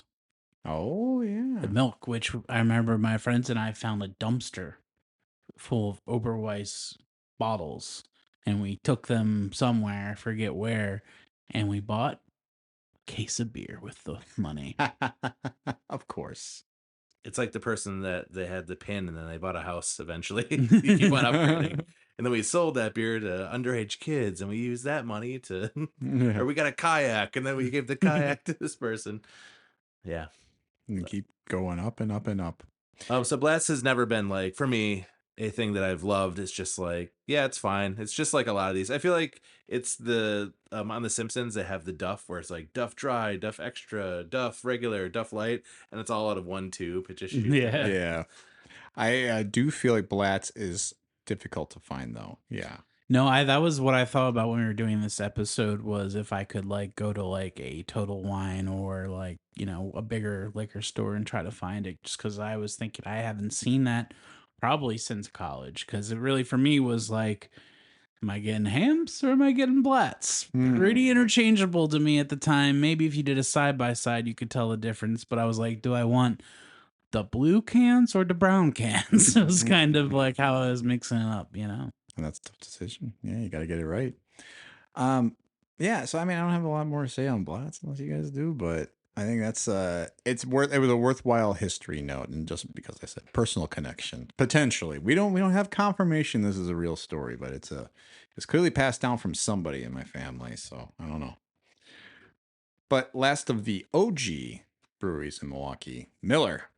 Frederick J. Miller's Plank Road Brewery was founded in 1855 after Frederick Miller purchased it from its previous owner, Lorenz Best, who you may remember is the same person who helped co-found what would eventually become Pabst Brewing. As the company grew and expanded in its operations, the company changed its name to the Menominee Valley Brewery in 1873. It's easy to spell, easy to say, rolls right off the tongue. Why not? In 1886, the brewery began pasteurizing their beer and grew to become the city's fifth largest brewery. By 1888, name changed to the Frederick Miller Brewing Company. Because, you know, Menominee Valley was so easy to say. It like wraps around the side of the can. You're like, okay, Menominee. Yeah. Hey, that's like a good can of Menominee. Okay, I've hurt my neck. People in Chicago like, what is Meano-Moni? Company was one of 6 breweries affected by the 1953 Milwaukee brewery strike. I didn't really talk about that, but yeah, there was a strike in the city. All the breweries and all the factory workers did strike. I did skip over Prohibition too, just because like we only got so much time on this podcast. Yeah, we wasted it with our meme talk, all my bullshit. But this basically kind of called a lot of the fats. So we were talking about why did a lot of these breweries struggle. I think the strike had a significant thing because they had to finally pay their workers what they were owed, right? Like pro union here. 1961, Miller purchased the smallest of the big 5 Milwaukee brewers, though, that were struggling at the time, A. Gettleman Brewing Company.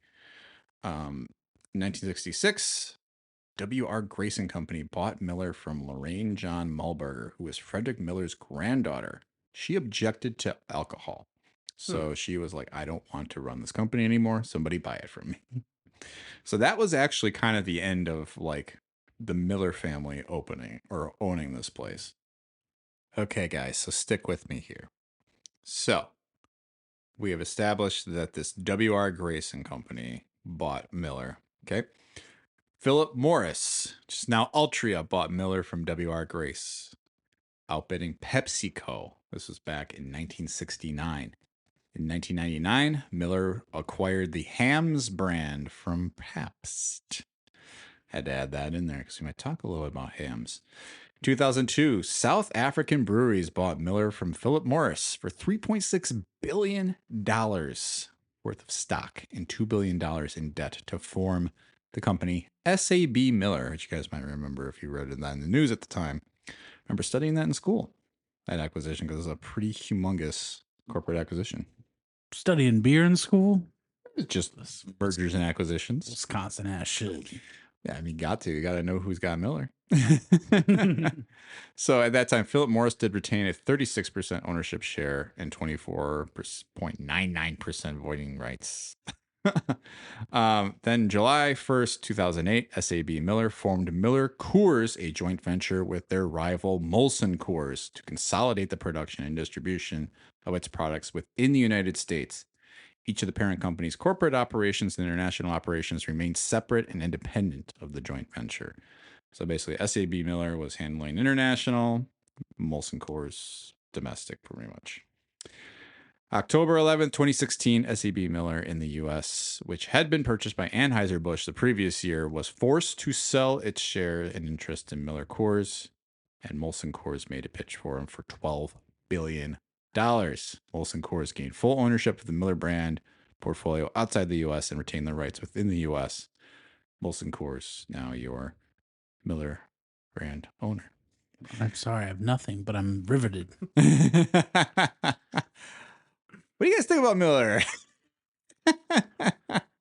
I think from the multinational corporation end of things, I mean, it's just like the enemy you have, or not the enemy you have. I shouldn't say that. It's you're never rooting for huge things. We're a city built on the back of little guys. We're a blue collar area, but you'd rather have the thing where a person you know is making it, or your relative's friend or whatever. Like it's a huge employer here still, and I think it's really important to focus on that. But then again, a lot of that money is going into their next acquisition for like to go from 5 point something billion to 12 or 14 or whatever billion. That's a lot. Yeah. And so it's a thing where I guess if you're going to the fast food place, why not go to like the Culver's rather than the McDonald's, Yes. Yeah. Like one, because it's better than the other one. I think that most Miller products are better than most Bud. I'm not sure if that goes for all the breweries that they've acquired, but you'd rather have that. And also it has some local roots and affiliation. I also think it's more important to support your local brands, to go to the local, the microbreweries here. And there are some within our own neighborhood even that they could really use your support, and your purchase goes much further to help them and is reflected in the things they make a lot more than I bought a Hams because it says Milwaukee on the can, but also I'm doing both, I think for me, if you're exclusively buying from the brewery down the street because you want them to exist, you're just beholden to what they're making. You can only drink so much farmhouse sours for a lot more than it costs for Hams and High Life. So I think for your own sake, you need the variety, the high and low price, and I don't know. I guess I'm just rambling, but I like it. And I like a lot of I went through their website too earlier today, and they do make a lot of things, or like distribute a lot of things that I do legitimately love too. Pilsner Urquell is one of my favorite beers. It's like a Czech lager. That's under their like ever widening umbrella. The Surfside, I think you mentioned, they make that as well, I think.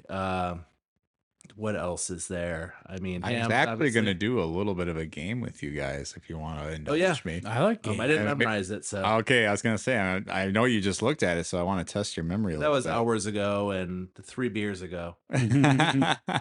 So I'm going to name some beer brands, and you guys tell me if it's Miller or Molson Coors owned or not. That's probably the right way to do it. Okay, is this like a buzz in, or do we take turns, or?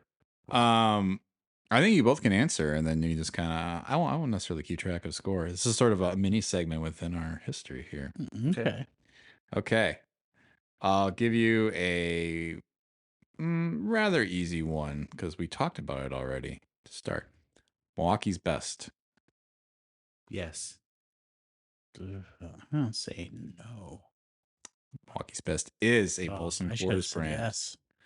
Okay. Red's Apple Ale. Yes. I think that's a yes. That is correct. Red's Apple Ale is Molson Coors. Busch Light. No. No, that's from Anheuser-Busch. Yeah. I had to give you guys a one gimme. How about this one though? Boddington's. No. I'll say yes. No. No. Yeah, Okay. it's English, ain't Not. it? Isn't it? Coors Banquet. Yes. Yeah. So it is a Molson Coors Molson brand. Coors. See? Blue Moon. I'm going to hazard a guess of yes. Mm-hmm. Yes, it is. It is a Molson Coors brand. Let me try and get a little tougher one here. Let me just make sure that this isn't on, or if it is or is not on the list. And I don't know if this is good logic or bad logic. I'm picturing events like Summerfest where you go and they have like a handful of beers. I'm just thinking more than likely they might be Molson Coors. Hmm? And I feel like I see a lot of Blue Moon. I think you do, yeah. Which is true because there is the Miller Oasis there still, right? Yeah. And the banquet beer is also available there. Mhm. A lot more in recent years. Mhm. And what's that one that's man, I'm blanking on. Never mind. Okay. How about Mickey's? Yep. I'm just guessing what he's saying. Yes. Yes. Mickey's is. Real quick, what was fun about Mickey's, you talk about the playing cards on the PBR. It had like the picture puzzles. Yeah, the riddles or whatever. Yeah, and I remember like we would get the Mickey's like little bomber things, and then we'd collect all the tops, and like in the middle of the night, like having people over on a really boring night, and we've had some drinks, I'd open the drawer and pull out a bunch of them, and like let's try to solve these together. Time flies when you're having fun. It's like Mhm. like an alarm clock and then a buzzing fly. Yeah. It's equals some kind of night, that's for sure. People used to tell me they used Mickey's to like boil broths, like that was the use that they used for it. A malt liquor, really? Yeah.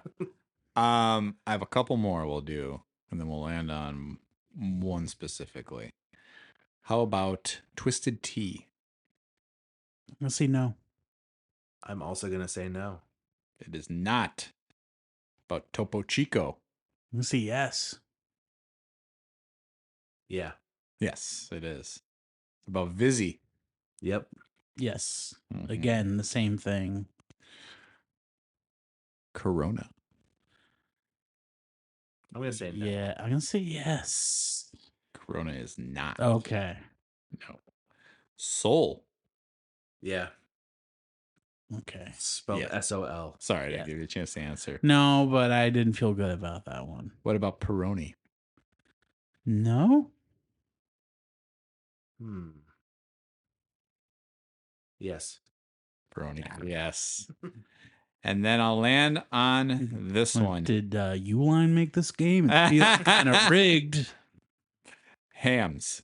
Yeah. Yeah. Yes, it is. Hams is, in fact, made by Miller. If you were paying attention while I was rambling, you would remember that.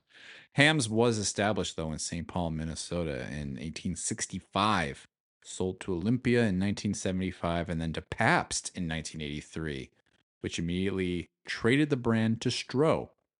Stroh closed in 1997. Miller bought Hams in 1999, who has kept it since. It's like the basketball thing, the intro where it's like the New Orleans Jazz moved to Utah where they don't allow music. Yeah. The Minnesota Lakers moved to LA where they don't have lakes. The Rams, even like the modern day thing. The Rams, they began in Chicago. No, that's the Cardinals. But they began in Los Angeles, moved to St. Louis, then moved to Los Angeles again, Yes. and no one seemed to notice. You know? Yeah, right. Because who cares? The Rams. And also, I don't have a lot of love for St. Louis. I'm just throwing that shade at sports towns in that regard. More sad about the Raiders in Oakland and over to Vegas, which is dumb. I'd almost would rather they have gone to Los Angeles. So yeah, Hams though. I didn't write a ton of history for that, but I thought I would at least give you guys a chance to speak on your love of Hams because both of you have shown a lot of affection for it. It was a big thing in my family growing up, like my extended family. And I think in retrospect, it was because it was really cheap. And I love the bear, like that whole marketing campaign. The beer refreshing. I love that slogan. What else? They made an album in the 1960s. And that was really good. I have listened to some of the songs, and it's like one of those things where like you have a banquet for all of your employees or whatever, and then they all get this record, and they have like Broadway, uh, Tony winning people that are like acting out these songs and whatever. What else do I love about Hams? Their labeling, the old label, the new label, which is an even older version of their very outdated label. The price point's good, and the beer itself is like surprisingly solid for what it is. I think it's if it's a matter of being at least like interchangeable, if not slightly better than a lot of its other beers, I think you'd rather have that than I'm sure if you polled everyone in this room, you'd rather have that than a Beast Ice or a Beast Light or any type of Beast. For Red Dog. those Hey. unaffiliated or unfamiliar, yes, Beast is the nickname for Milwaukee's best. You'd rather have it than a Stroh's. You'd rather have it than, I think I'd rather have it than a Schlitz. Yeah. Rather have it than a 211. 311. 312? 11 Amber. That's one of their songs, right? Amber. Yeah. Amber is the color of your You name. guys ever have 211? Mm-mm. That was some garbage beer. It was like I think $2.19 for a 4-pack of Tall Boys. Mm-hmm.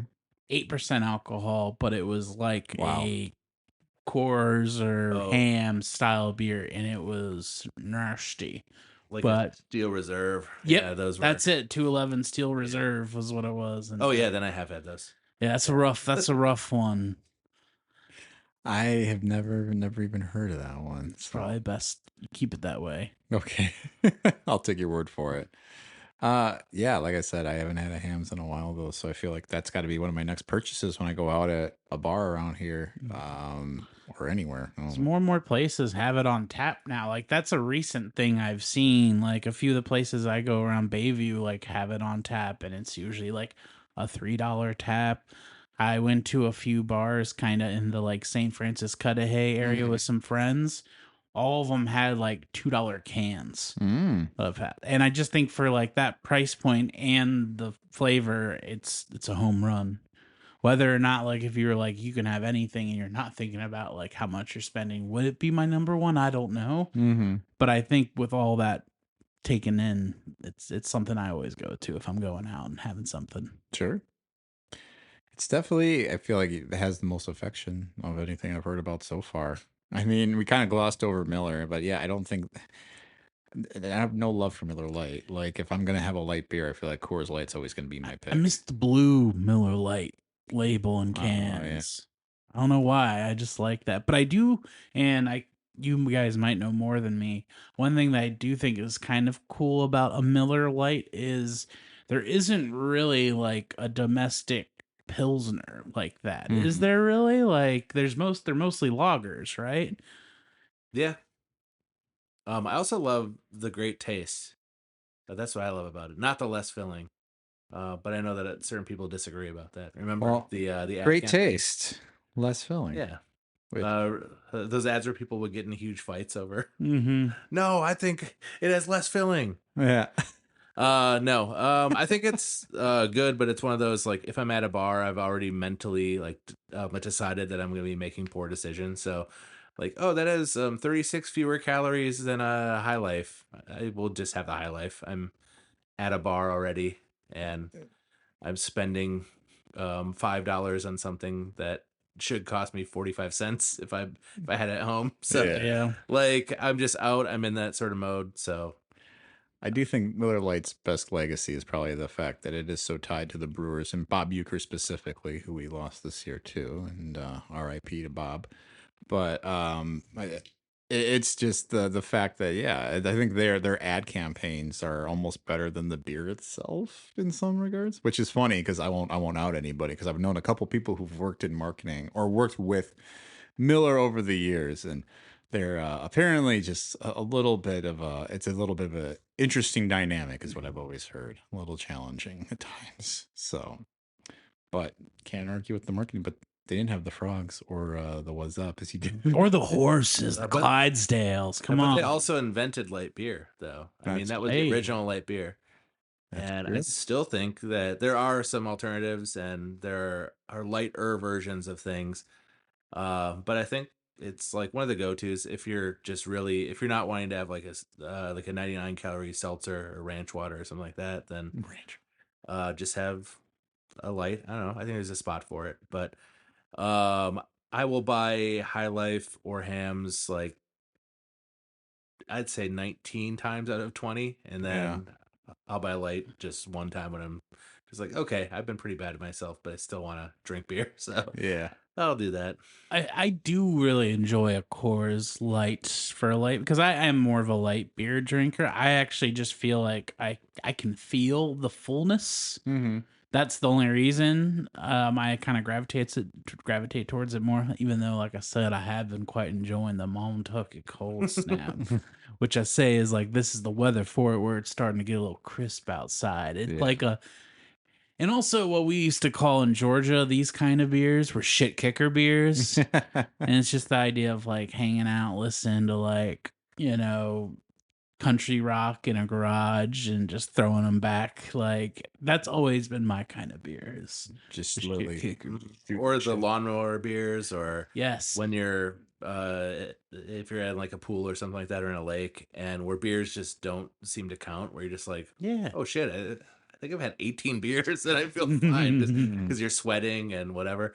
And I don't know. I think there is also the Wisconsin math where, like, I'm sure there's a meme about this too or whatever, but it's like I had a couple beers, meaning you've had 6 beers, Yeah. but they're all like less than 5% alcohol. They're like very kind of water forward, like pilsners or lagers. And I mean, not when you're driving. For the listeners, do For not. This isn't math when you're in a driving situation. But like if you're just like, yeah, I had a beer or two, and that like means you had 6. You had a beer, that means you had 3 beers. Then I had some beers. Then it's like Who knows? number not in existence. Yeah. A lot of beer is, they're going to have a bad day tomorrow. Yeah.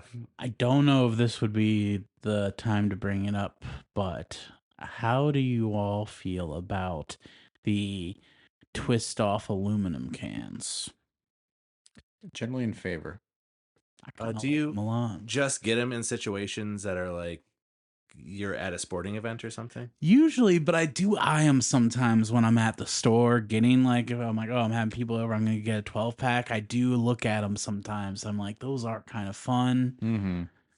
I think the only time I've ever had them is like, at Pfizer Forum, American Family Field, or Lambeau Field. Like, Yeah, most of my the beers that I usually buy at home aren't in those. So, but if I have the option, if I'm at a bar and I want something like a lot of the beers that we're like discussing, and you have that version or the one that's in a regular like little 12-ounce can, I'll go for the futuristic one, the aluminum Sure. twist off. I think it's a little fun. That's all I'm getting at. it is fun. It's nice to have at a game when fits a little better in your cup holder, especially versus like having a plastic cup, which inevitably gets like bumped as somebody walks by you, and then you get beer on like your shoes. Or like the American Family Field, like you have to have a big sip off the top so it doesn't spill over because Yeah. it's at an angle. And That field does need renovations. I think.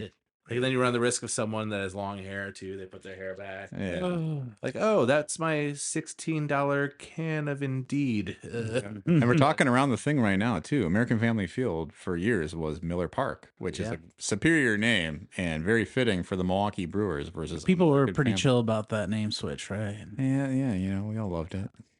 I actually didn't even know. Yeah, sure.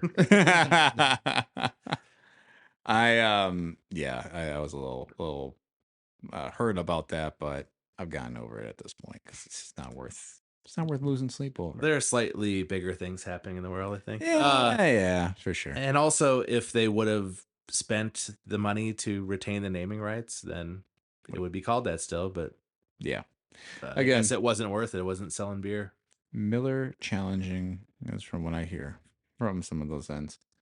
But I think we can at least start kind of wrapping up talking about this and maybe getting into our Show Me the Franchise segment.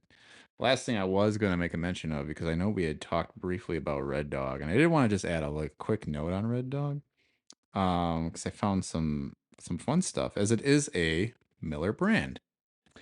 And Red Dog was a kind of an experiment. Well, that's about the wrong way to say it. It's not an experiment, but it was introduced in 1994, which feels way too late for Red Dog, right? Like, doesn't it feel like it's been around forever?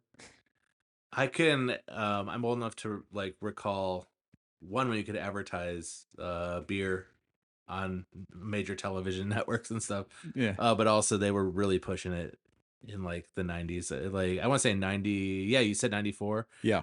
I feel like I was watching like the Rangers beat the Vancouver Canucks in the playoffs or whatever, Mhm. and they were like really pushing Red Dog. Oh, man. So yeah, I can remember that, and then Ice House. That's another one that was just like House. very like, oh, you burned so bright for 3 years, and then you're gone. Mm-hmm.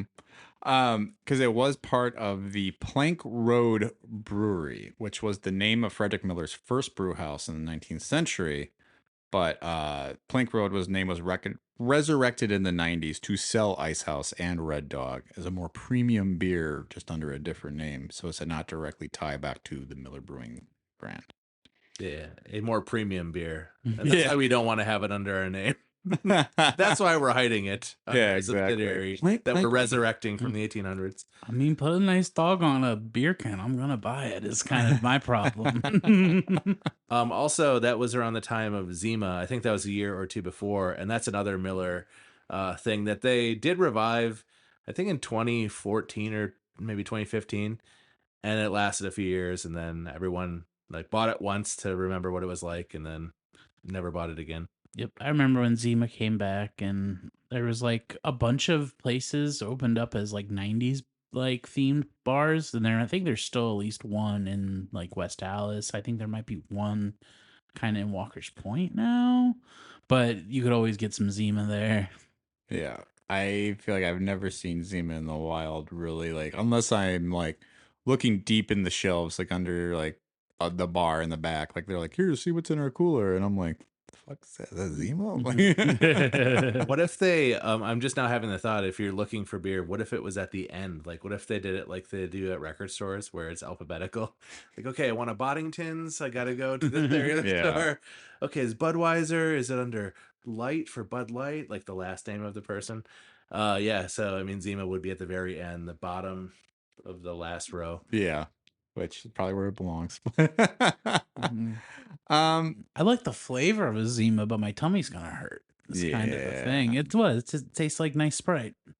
Yeah, you're halfway into it and you're just like, okay, I can't do Yeah, exactly. More than one of these. any more of these. Yeah.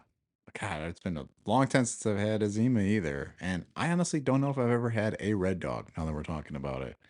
It's not good. Yeah, it's bad, but it had a nice dog on it. Yeah, that's what I hear. Let's talk about Show Me the Franchise. Show Me the Franchise, you guys. Let's talk about some of the coulda, woulda, shouldas with Milwaukee domestic beers. Kind of a weird one to do for this, but I don't think it's impossible. I think one of the things that I wanted to prime was that last year, and I'm foolish of me because I did not look this up before I got on this episode, but on my initial just little like mini moon that I did after I got married, we went down to Lake Geneva and we went to like an old beer baron's house that was down there. I know if I yelled at Jasmine right now, she'd probably get the word for me, but we got to try a beer that had not been brewed in a long time. It was a Chicago beer baron who had a house up there, and then they like started brewing his like beer based on the recipe that they found in the house. And so they were like kind of like selling this on site, and they were like, "Oh, you can't take this off," but they didn't crack our beer, so they kept them like closed. So we're just like, "We'll just put this in our jackets and not tell anybody we're taking it away from the property." But it made me think though. I was like, "Is there anything we talked about today that you would have wanted to try, like an original recipe of one of these beers potentially?"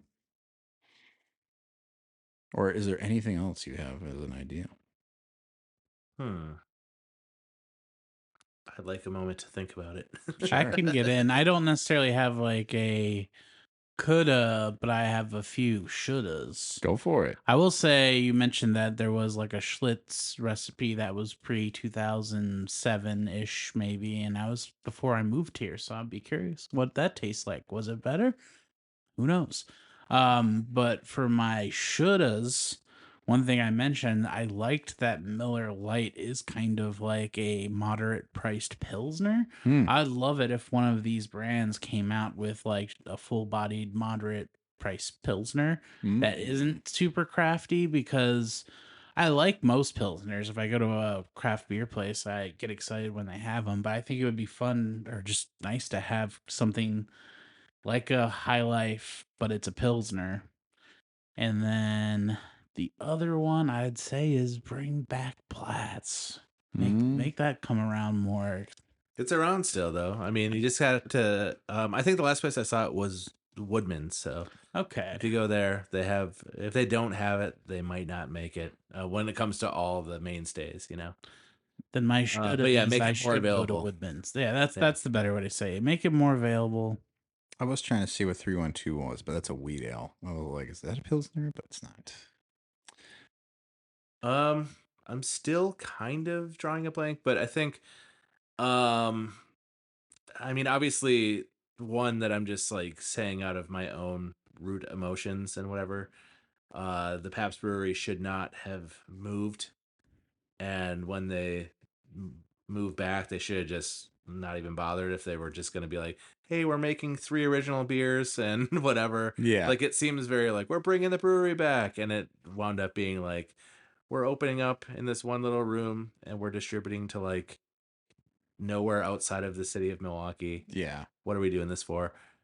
Just like attempting to kind of milk the nostalgia and whatever.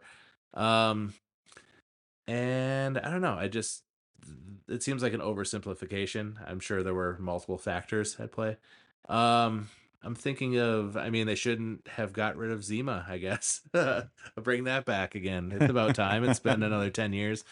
They did bring back High Life Light last year. Mm-hmm. Yes, they did. That was one where I was like, oh man, that sucks that they got rid of that because it was good. Ham's Light they did get rid of too. And Ham's, they had a gold can one too. Oh, It was like Ham's Extra or something like that. Oh, interesting. I don't think there was more alcohol. I just think it was like a different flavor, and it was a black and gold, like, the design or whatever. And I remember having those too. I do think I liked the regular Hams the most, but I mean, Ham's Light was all right. The Pabst Light, they brought that back recently with a new recipe. But the original one had like a light blue thing rather than the dark blue ribbon. Oh, sure. That was okay. So I don't know. I just wish they would like hold to something more rather than bringing it back in a different way. Just be like, yeah, this is a lost leader, but there are people that feel like they're seen, and we are the second biggest brewery on earth, so Yeah. we can afford to like give someone a light version of a Pabst if they want one Yeah. without. Wasn't there a Coors Banquet Light too for a while? Am I wrong about that? Because I was like, what is that? That might be Coors Light itself. That's kind of what I think my point was. Like, I think I saw Coors Banquet Light, and I'm like, isn't that just Coors Light? Yeah, Like- it's like lapped its original thing where it's just like the more famous one. I feel like that's how Miller Lite is too. Like, I suppose that High Life is the original of Miller, right? There's not a Miller Heavy. so, that's what I always said. I was like, Miller Lite, but where's the Miller? but then what's Miller Genuine Draft? Oh, that's like a cold filtered thing, and that's also kind of hard to find too. Yeah. That was big also back. That in the was, you 90s. mentioned Applebee's at one point. I remember when I moved here, it was weird to me that if you were out with your parents, you could be at a restaurant and you could be bought a beer Oh, yeah. and just like that was not a thing anywhere else I lived. And I remember the apartment we moved into was across the street from Applebee's, and I'd always get boneless wings and a tall Miller Genuine Draft. Mm. And I remember that hitting, and I remember getting an MGD not super recently, but in the last 5 years, and not digging it as much as Yeah. at the time. But then again, I was 16, like drinking a beer, so it could have tasted like butt, and I probably would have been like, yeah, this is good, Yeah, that was my grandpa's beer of choice once upon a time was MGD. Also passed away recently, but he definitely went through his very like ridiculous domestics. He went from like MGD to Michelob Ultra to Coors Banquet is where he landed at the end. I was like, well, Coors Banquet, at least he found a good one in the end. Yeah. I like a Banquet. Mm-hmm. I don't know. I as Molson Coors feels like kind of blasphemous. I do enjoy their product. So Also, it's weird to see like a Molson in the wild too. If Oh, you go to yeah. Puddler's Hall, they have them. I just had one like a week ago. When I was there, I'm just like, hey, Molson. All right, I'll take one of those. never been to Puddlers. Same. The weird thing is, it's like 11.5 ounces. rather Holy than shit. 12. Ooh, I realized it's like, jeez. Oh wait, the guy that buys ounces, the not Schlitz. percent. I was like, No, it's like damn. 4%, 4.2 or something like that. Okay. But that was the realization I had. It was the opposite of I think I'll buy a Schlitz, or the ham's like tall boy, so I have to walk back fewer times when I'm at the Cactus Club. Mhm. Like I have to wait in fewer lines if I get a thing that has more ounces. And that was one of those like, oh, well, the novelty is not worth the loss of 5 ounces because it's made in Canada. Oh, But yeah, and then I think Sparks was also at one point made in Milwaukee. I think it might have been under the Miller umbrella. And I think you're right.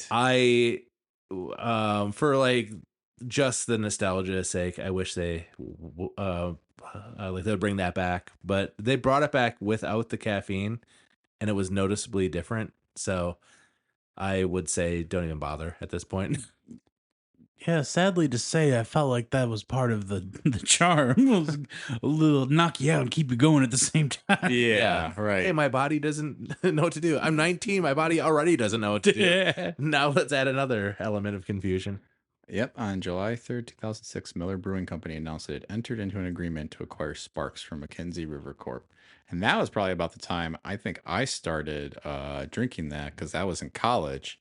Sparks was big. Like, Yeah. Four Loko was like out, but Sparks was in. So Mhm. we were like, let's have Sparks. And I had some bad nights. Yeah, it was the juicy for JOOSE for us. Yeah. When I was in college getting that stuff. And that was like big old can, like 12.5% alcohol, just watermelon flavored, but it tasted just like butt. Yeah. It's bad. But you were 1/4 of the way into it, and then you're feeling great. Oh yeah. Mm-hmm.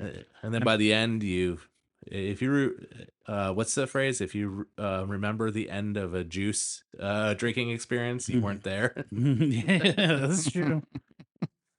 That's funny. I didn't realize. Stooping it on the east side. That's what we love to do, is get our juicies and like, should we stoop it up? And then just go sit on the stoop and watch people walk by on like, I think it was like Bartlett in Oklahoma and those apartments. Oh, man. Then walk over to Oakland Euros at like 1 a.m. As was the move. Yeah. As was I can't think of it. The fashion at the time. This was the fashion of the time.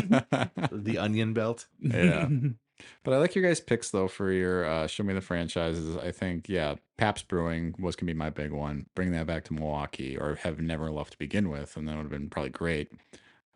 Same with, I think, yours is I would love to have tried maybe like the pre-acquisition like recipes, because I feel like it all is just probably like Miller just like switching the tap, and like you talk about the Duff beer, right? Yeah. It's all coming from like different parts, and it's just like it's all the same beer. I would actually love to, and I wish I had thought about this. I would have loved to have done a blind taste test, and what I really would have loved to do is a Bud Light versus a Miller Light, and see if you guys could actually tell the difference. I do think it's a noticeable thing, because I think Bud Light is like rice based. It's a Yeah. rice lager, Okay. opposed to, I don't know. I'll just say this though. I had, for a different episode we did a Coke versus Pepsi blind taste test. I had a very, very difficult time. I thought I'd be like, I'm gonna know this immediately. And I sat there and I thought about it, and I think I almost kind of guessed that it was Pepsi, and I got it right. Mm-hmm. Yeah, I think Bud Light has a distinct taste, and does. I think it's the heaviest light beer in my opinion. I don't know, it's got heft to it Yeah. compared to like a Miller Light. Do you think Miller Lite and Coors Light would be harder to discern? Or do you think? Yeah, I would say slightly. Okay. Well, shoot, we should have thought about But this. Miller Light has, isn't it like the Pilsnery taste versus the Coors is the lagery, isn't it? Isn't it? Isn't it? Isn't it? I'm sure it probably has something to But it. I still think it would be tough. You know, this is a great topic for a future episode. We do tasting tournaments and we do blind tasting tournaments. Tyler, I think we already have our next thing. We'll bring you back for something Yeah, special. when I'm here doing the Simpsons episode or something like that, we can. Yeah. Yeah, Simpsons episode. Yeah, you guys have never done those, probably. Yeah, no, like last week or 2 weeks ago. Okay, how about Star Wars? Just kidding. I'm sure it's been done a million times what, and dude, it's what going gave to it be done. away? Yeah. Yeah. Well, there's room for more Star Wars. There's always room for more Star Wars. We try to do a Star Wars episode every May the 4th time, but we've been getting, I think, imaginative with what those episodes are because we just don't really want to talk about like specific movies, Yeah. just because there's a lot of people talk about it, but we like talking around it and like we've done the video games, we've done the food Yep. of Star Wars. Blue milk. Yeah, that Yeah. was on that episode. That was fun. But back to beer. Perhaps it's time for us to get into our power rankings for the day. I think we already kind of have a sense of what it is, but I want, and I will leave the door as wide open for this as you guys want to get top 3 Milwaukee domestic beers. And I will allow, I think we talked about this beforehand too. I think we can allow beers that were not Milwaukee originated, but are still brewed by like Miller or something like that now, or are brewed like in Milwaukee. So, Tyler, do you want to kick us off, or do you want a moment to think about it? I would say, is this in like descending order? You Or- pick any way you want to tell it.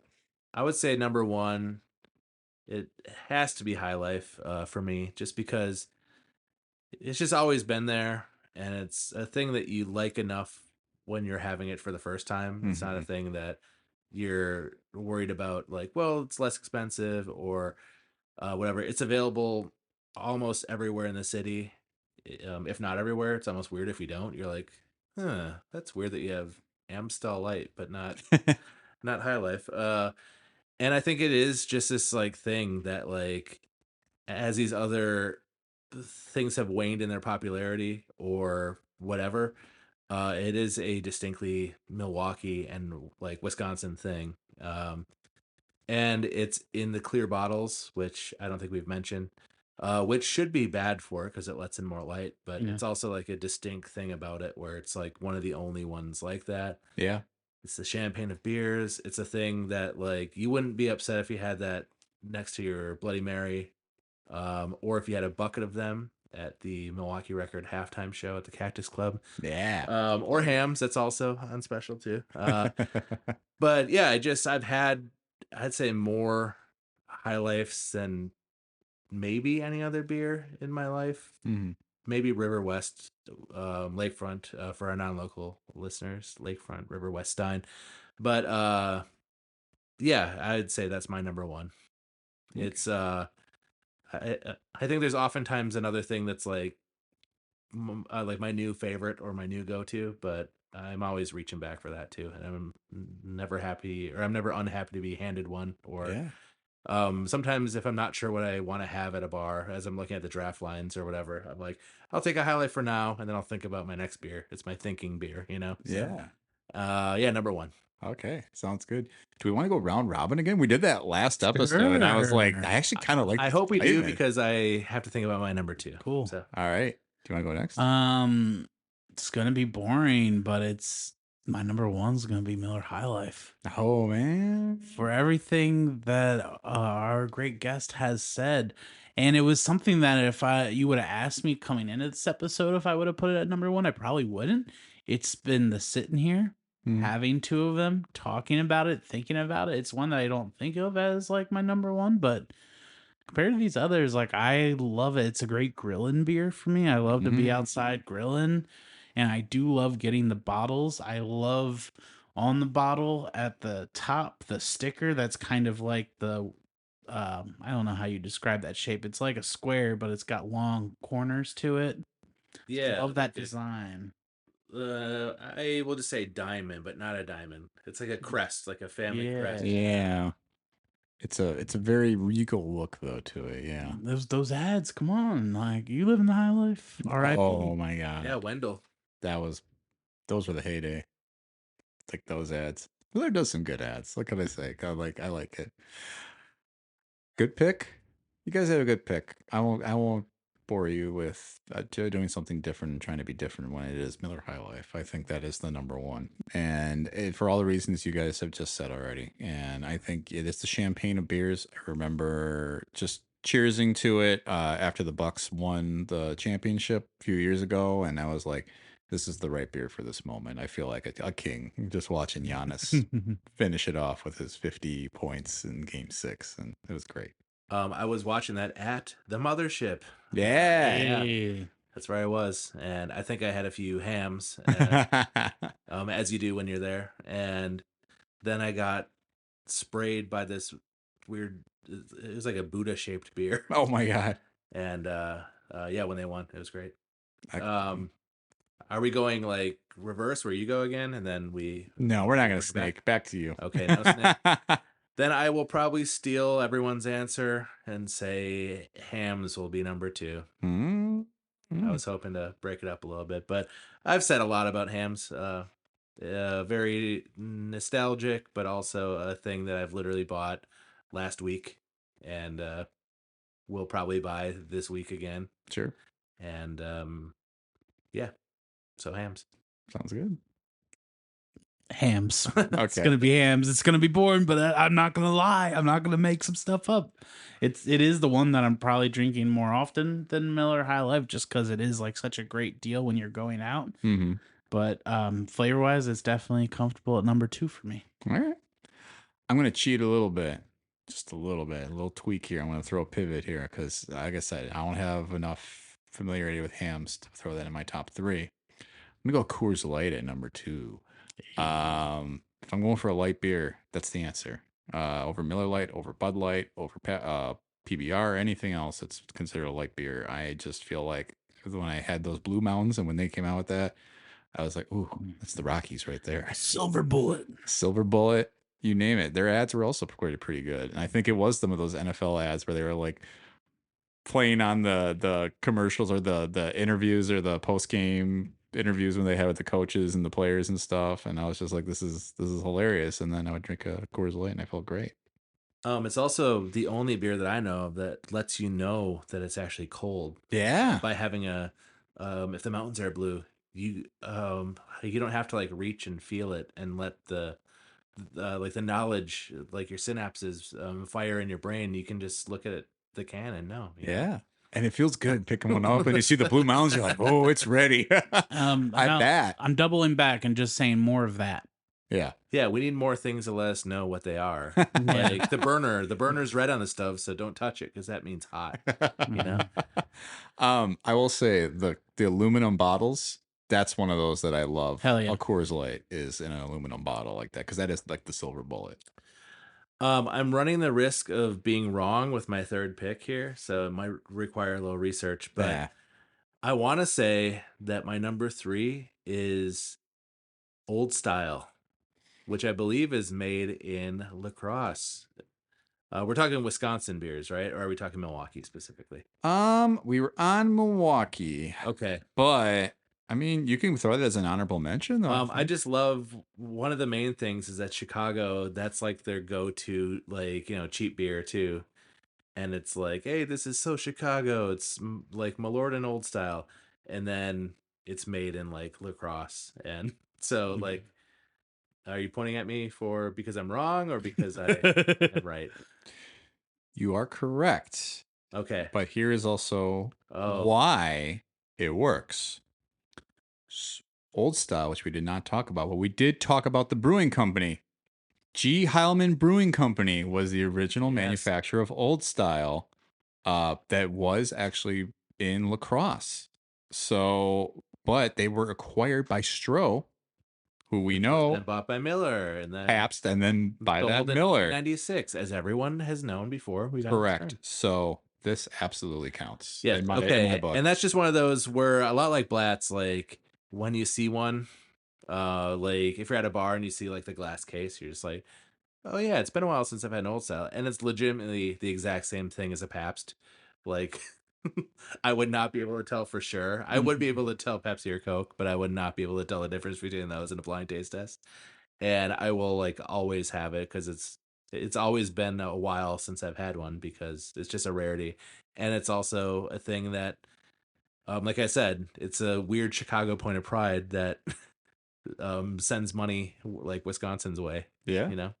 Absolutely. It's a good pick. A total pivot that I did not expect, or a twist, if you will, but not twisted tea. Fred, number 3. What do you got? I would be lying if I didn't add a light beer, and I'm gonna piggyback off you and say Coors Light is my number 3.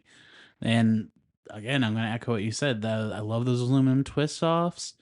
I love the mountain situation when they turn blue. I also love. I don't even know if they do this anymore. That they have. I love any beer can that goes taller and narrower. Mm, I think that's fun. taller and narrower. Do Oh, they still do that with the Some people Coors? prefer a girthier. Like I've heard, it's not the size of the beer or the shape of the beer; it's the way it makes you feel.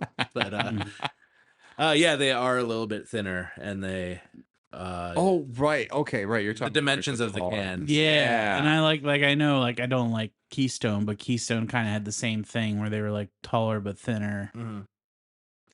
It's a good pick. I like the little buddies, the chodes. The show.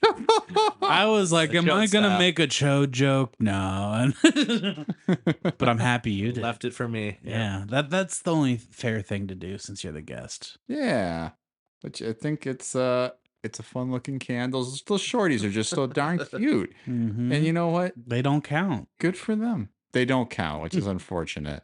Boy, I just meant like you can like that. He's not having beer right now because it's so small. It's like he's just having a little. He's having a test. Yeah, but it's under 8 ounces. It doesn't actually count. Yeah, that's more what I mean.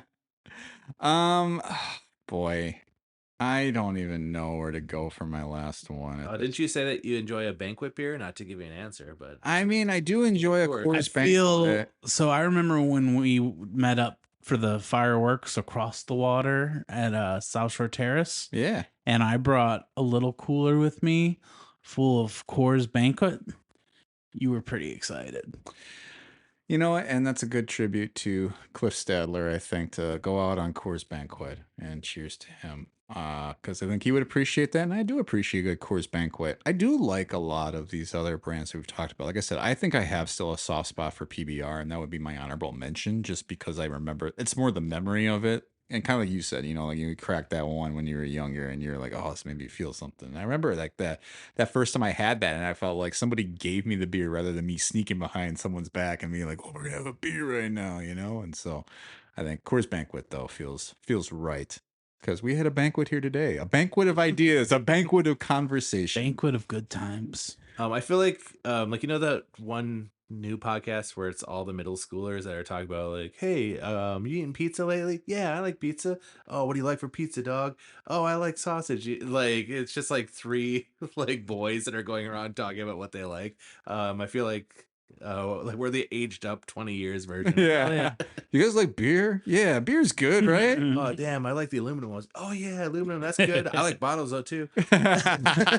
Look, don't give away the secret sauce of the podcast, all right? It is just guys shooting the shit kicking around. Yeah. Well, but like all beers, all good things do come to an end. And I think that is the end of this episode. And it's been a blast having you here, Tyler. But before we let you go, is there anything that you would like to plug specifically?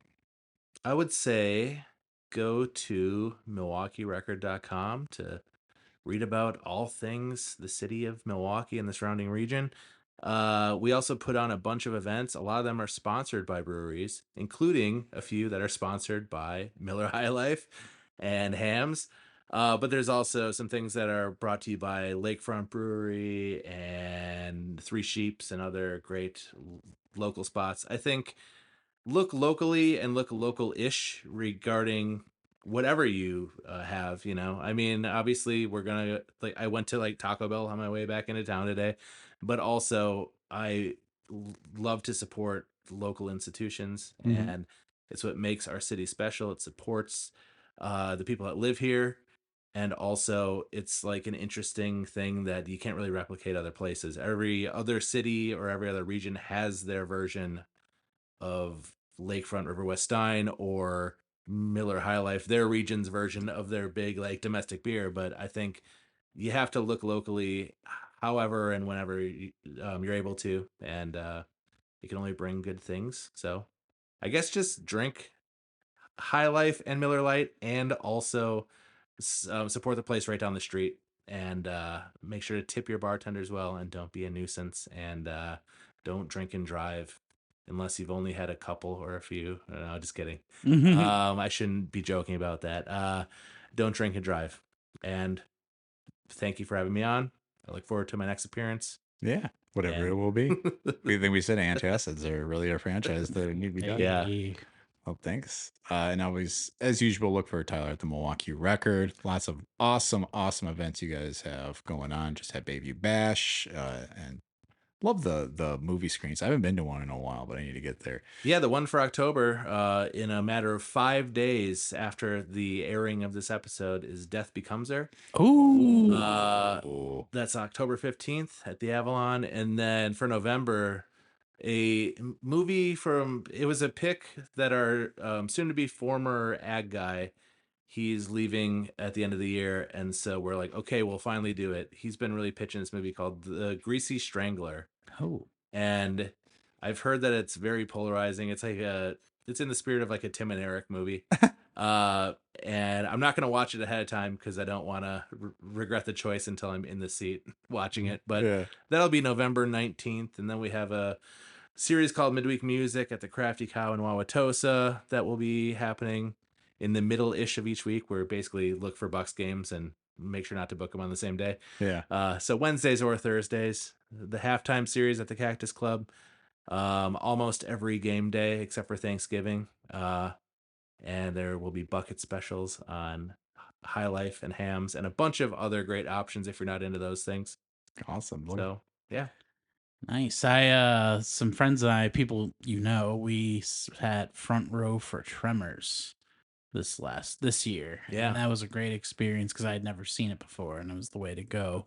I would be remiss not to like bring this up and ask, because past guest, good friend of ours, Josh Randall, and I, post-pandemic, when a lot of like the bigger theater chains and even the smaller ones were like renting out theater spaces, and like you can like pick a movie and play it. Gotta know, like, have you guys ever considered doing Heat?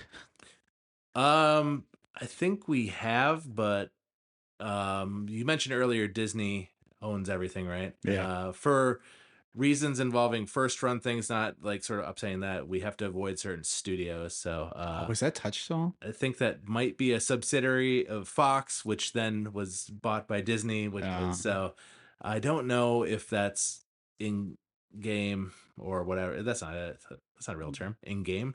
I don't know if that's in play. That's it. But it is one that we have discussed. It's also very long too. True. Where it's hard for them if they're having theatrical staff. And this is just my thought. Like, we want to be like, okay, they have to be working an extra hour each, and probably no one will be buying any more popcorn after the first time. So I think we attempt to, for the audience's sake and the theater's sake, have it be relatively short stuff. Sure. Totally fair. But I would have been remiss if I didn't ask. Because that's something we tried to do, and it was the same situation we ran into at other theaters where like we can't get that movie, and it's probably for the exact reason you just said, or the multiple reasons: length and who owns it and all that. You got to shoot your shot, though. I Yeah. had to. Yeah. But find more details, MilwaukeeRecord.com, right? Yep. Yep. And then they're on social. So, yeah, check them out. Thanks for that, Tyler. Fred, anything that you want to plug? Maybe you could like pipe in some public domain Marvin Gaye style music. I can And just I give could- you a little Marvin Gaye in the background. Thank you. Yeah. I like it. If you're a widowed baroness and you're looking to, meet a nice guy, get that brewery up, just hit us up on the podcast. I'm a single guy these days, and I could really, make things cool. I'm pretty into those 16-ounce aluminum cans with the twist offs. Maybe we can do something fun with that. Make the colors change. I guess keep it going for also, I'm producing a show at the Interchange Theater October 25th, a Halloween show come check that out if you want to have a spooky time. InterchangeTheater.com. InterchangeTheater.com. I'm trying to do. I don't know why I picked What's Going On over like anything that was a little more. Well, probably with everything you heard me say, you're probably just wondering what's going on. What's going on? Yeah, interchangetheater.com. Check that out for more details and find Fred on I don't know, whatever app. You know, if you want to out yourself, so that's fine. I'm on apps. Oh, you meant in that regard. I thought you just meant like my socials. Oh no, I mean you yeah, socials are fine. I'm around, you dig around, you can find me. Yeah, fair enough. As for me, I am going to do one quick plug tonight. If you're listening to this live on release, there is the show at the theater, Hispanic at the Wisco, I believe is the name. Hell yeah. Yeah, so that is a lot of Latino performers who are going to be on stage tonight at the Interchange Theater. Find more details at interchangetheater.com. Believe it's a 7:00 show. I will verify that though. Usually they're 7:30 unless they're doing this one special at 7. Yeah, I think this one is 7:30 is what time that's at. So check that out. Hey, come early, have a few drinks at the cantina. Are you going to be working then? No, I'm going to be in the audience cheering on my good friends. There you go. Yeah. And then as for us, if you liked this episode, please remember to rate and review it. You can find us on Facebook, Instagram, Threads, Blue Sky, YouTube, all the usual places. Join our Patreon for just $1 a month. You can get exclusive bonus content, one bonus episode per month. Fred, coming up next, still, I think we have... No! Ooh, we are now on to our Halloween-themed stuff. This is Halloween. Yeah. We're going to be talking about Creep Show. So yeah, make sure to sign up, or if you have already subscribed, stay tuned for that. Coming out soon. And special thanks to Nick Spitza and Mike Schwantz for our opening and closing theme songs. And stay tuned for our next main feed episode, where we'll be talking about Chucky/Child's Play. Yeah. Tyler, thank you so much again for being here and for Yeah, thank listening you to for all having of me. our plugs. Also, I have an answer. Heat is Warner Brothers, so I think we could try it. I will give it a shot. Fred will buy popcorn in the third hour. And I will bully people into buying popcorn. The Heat, though, the movie from 2013, the Sandra Bullock, Melissa McCarthy vehicle, not. That's a 20th century, so we can't. Sorry. Oh, damn. Could have been a double header. You guys could have done it. Yeah, we can't do the Naked Gun trilogy, but we can do The Heat trilogy. Or And you could do the Heat of the Night, and that the City Boy team. oh, yeah, that's a really good movie. Thanks again, Tyler, for being here. Thank you all for listening, and we'll see you next time. And remember, drink responsibly. Goodbye. I've got no cares, 'cause all I want to do is charge my phone and drive listening to you. And what they talk about will always be up to you. I was early.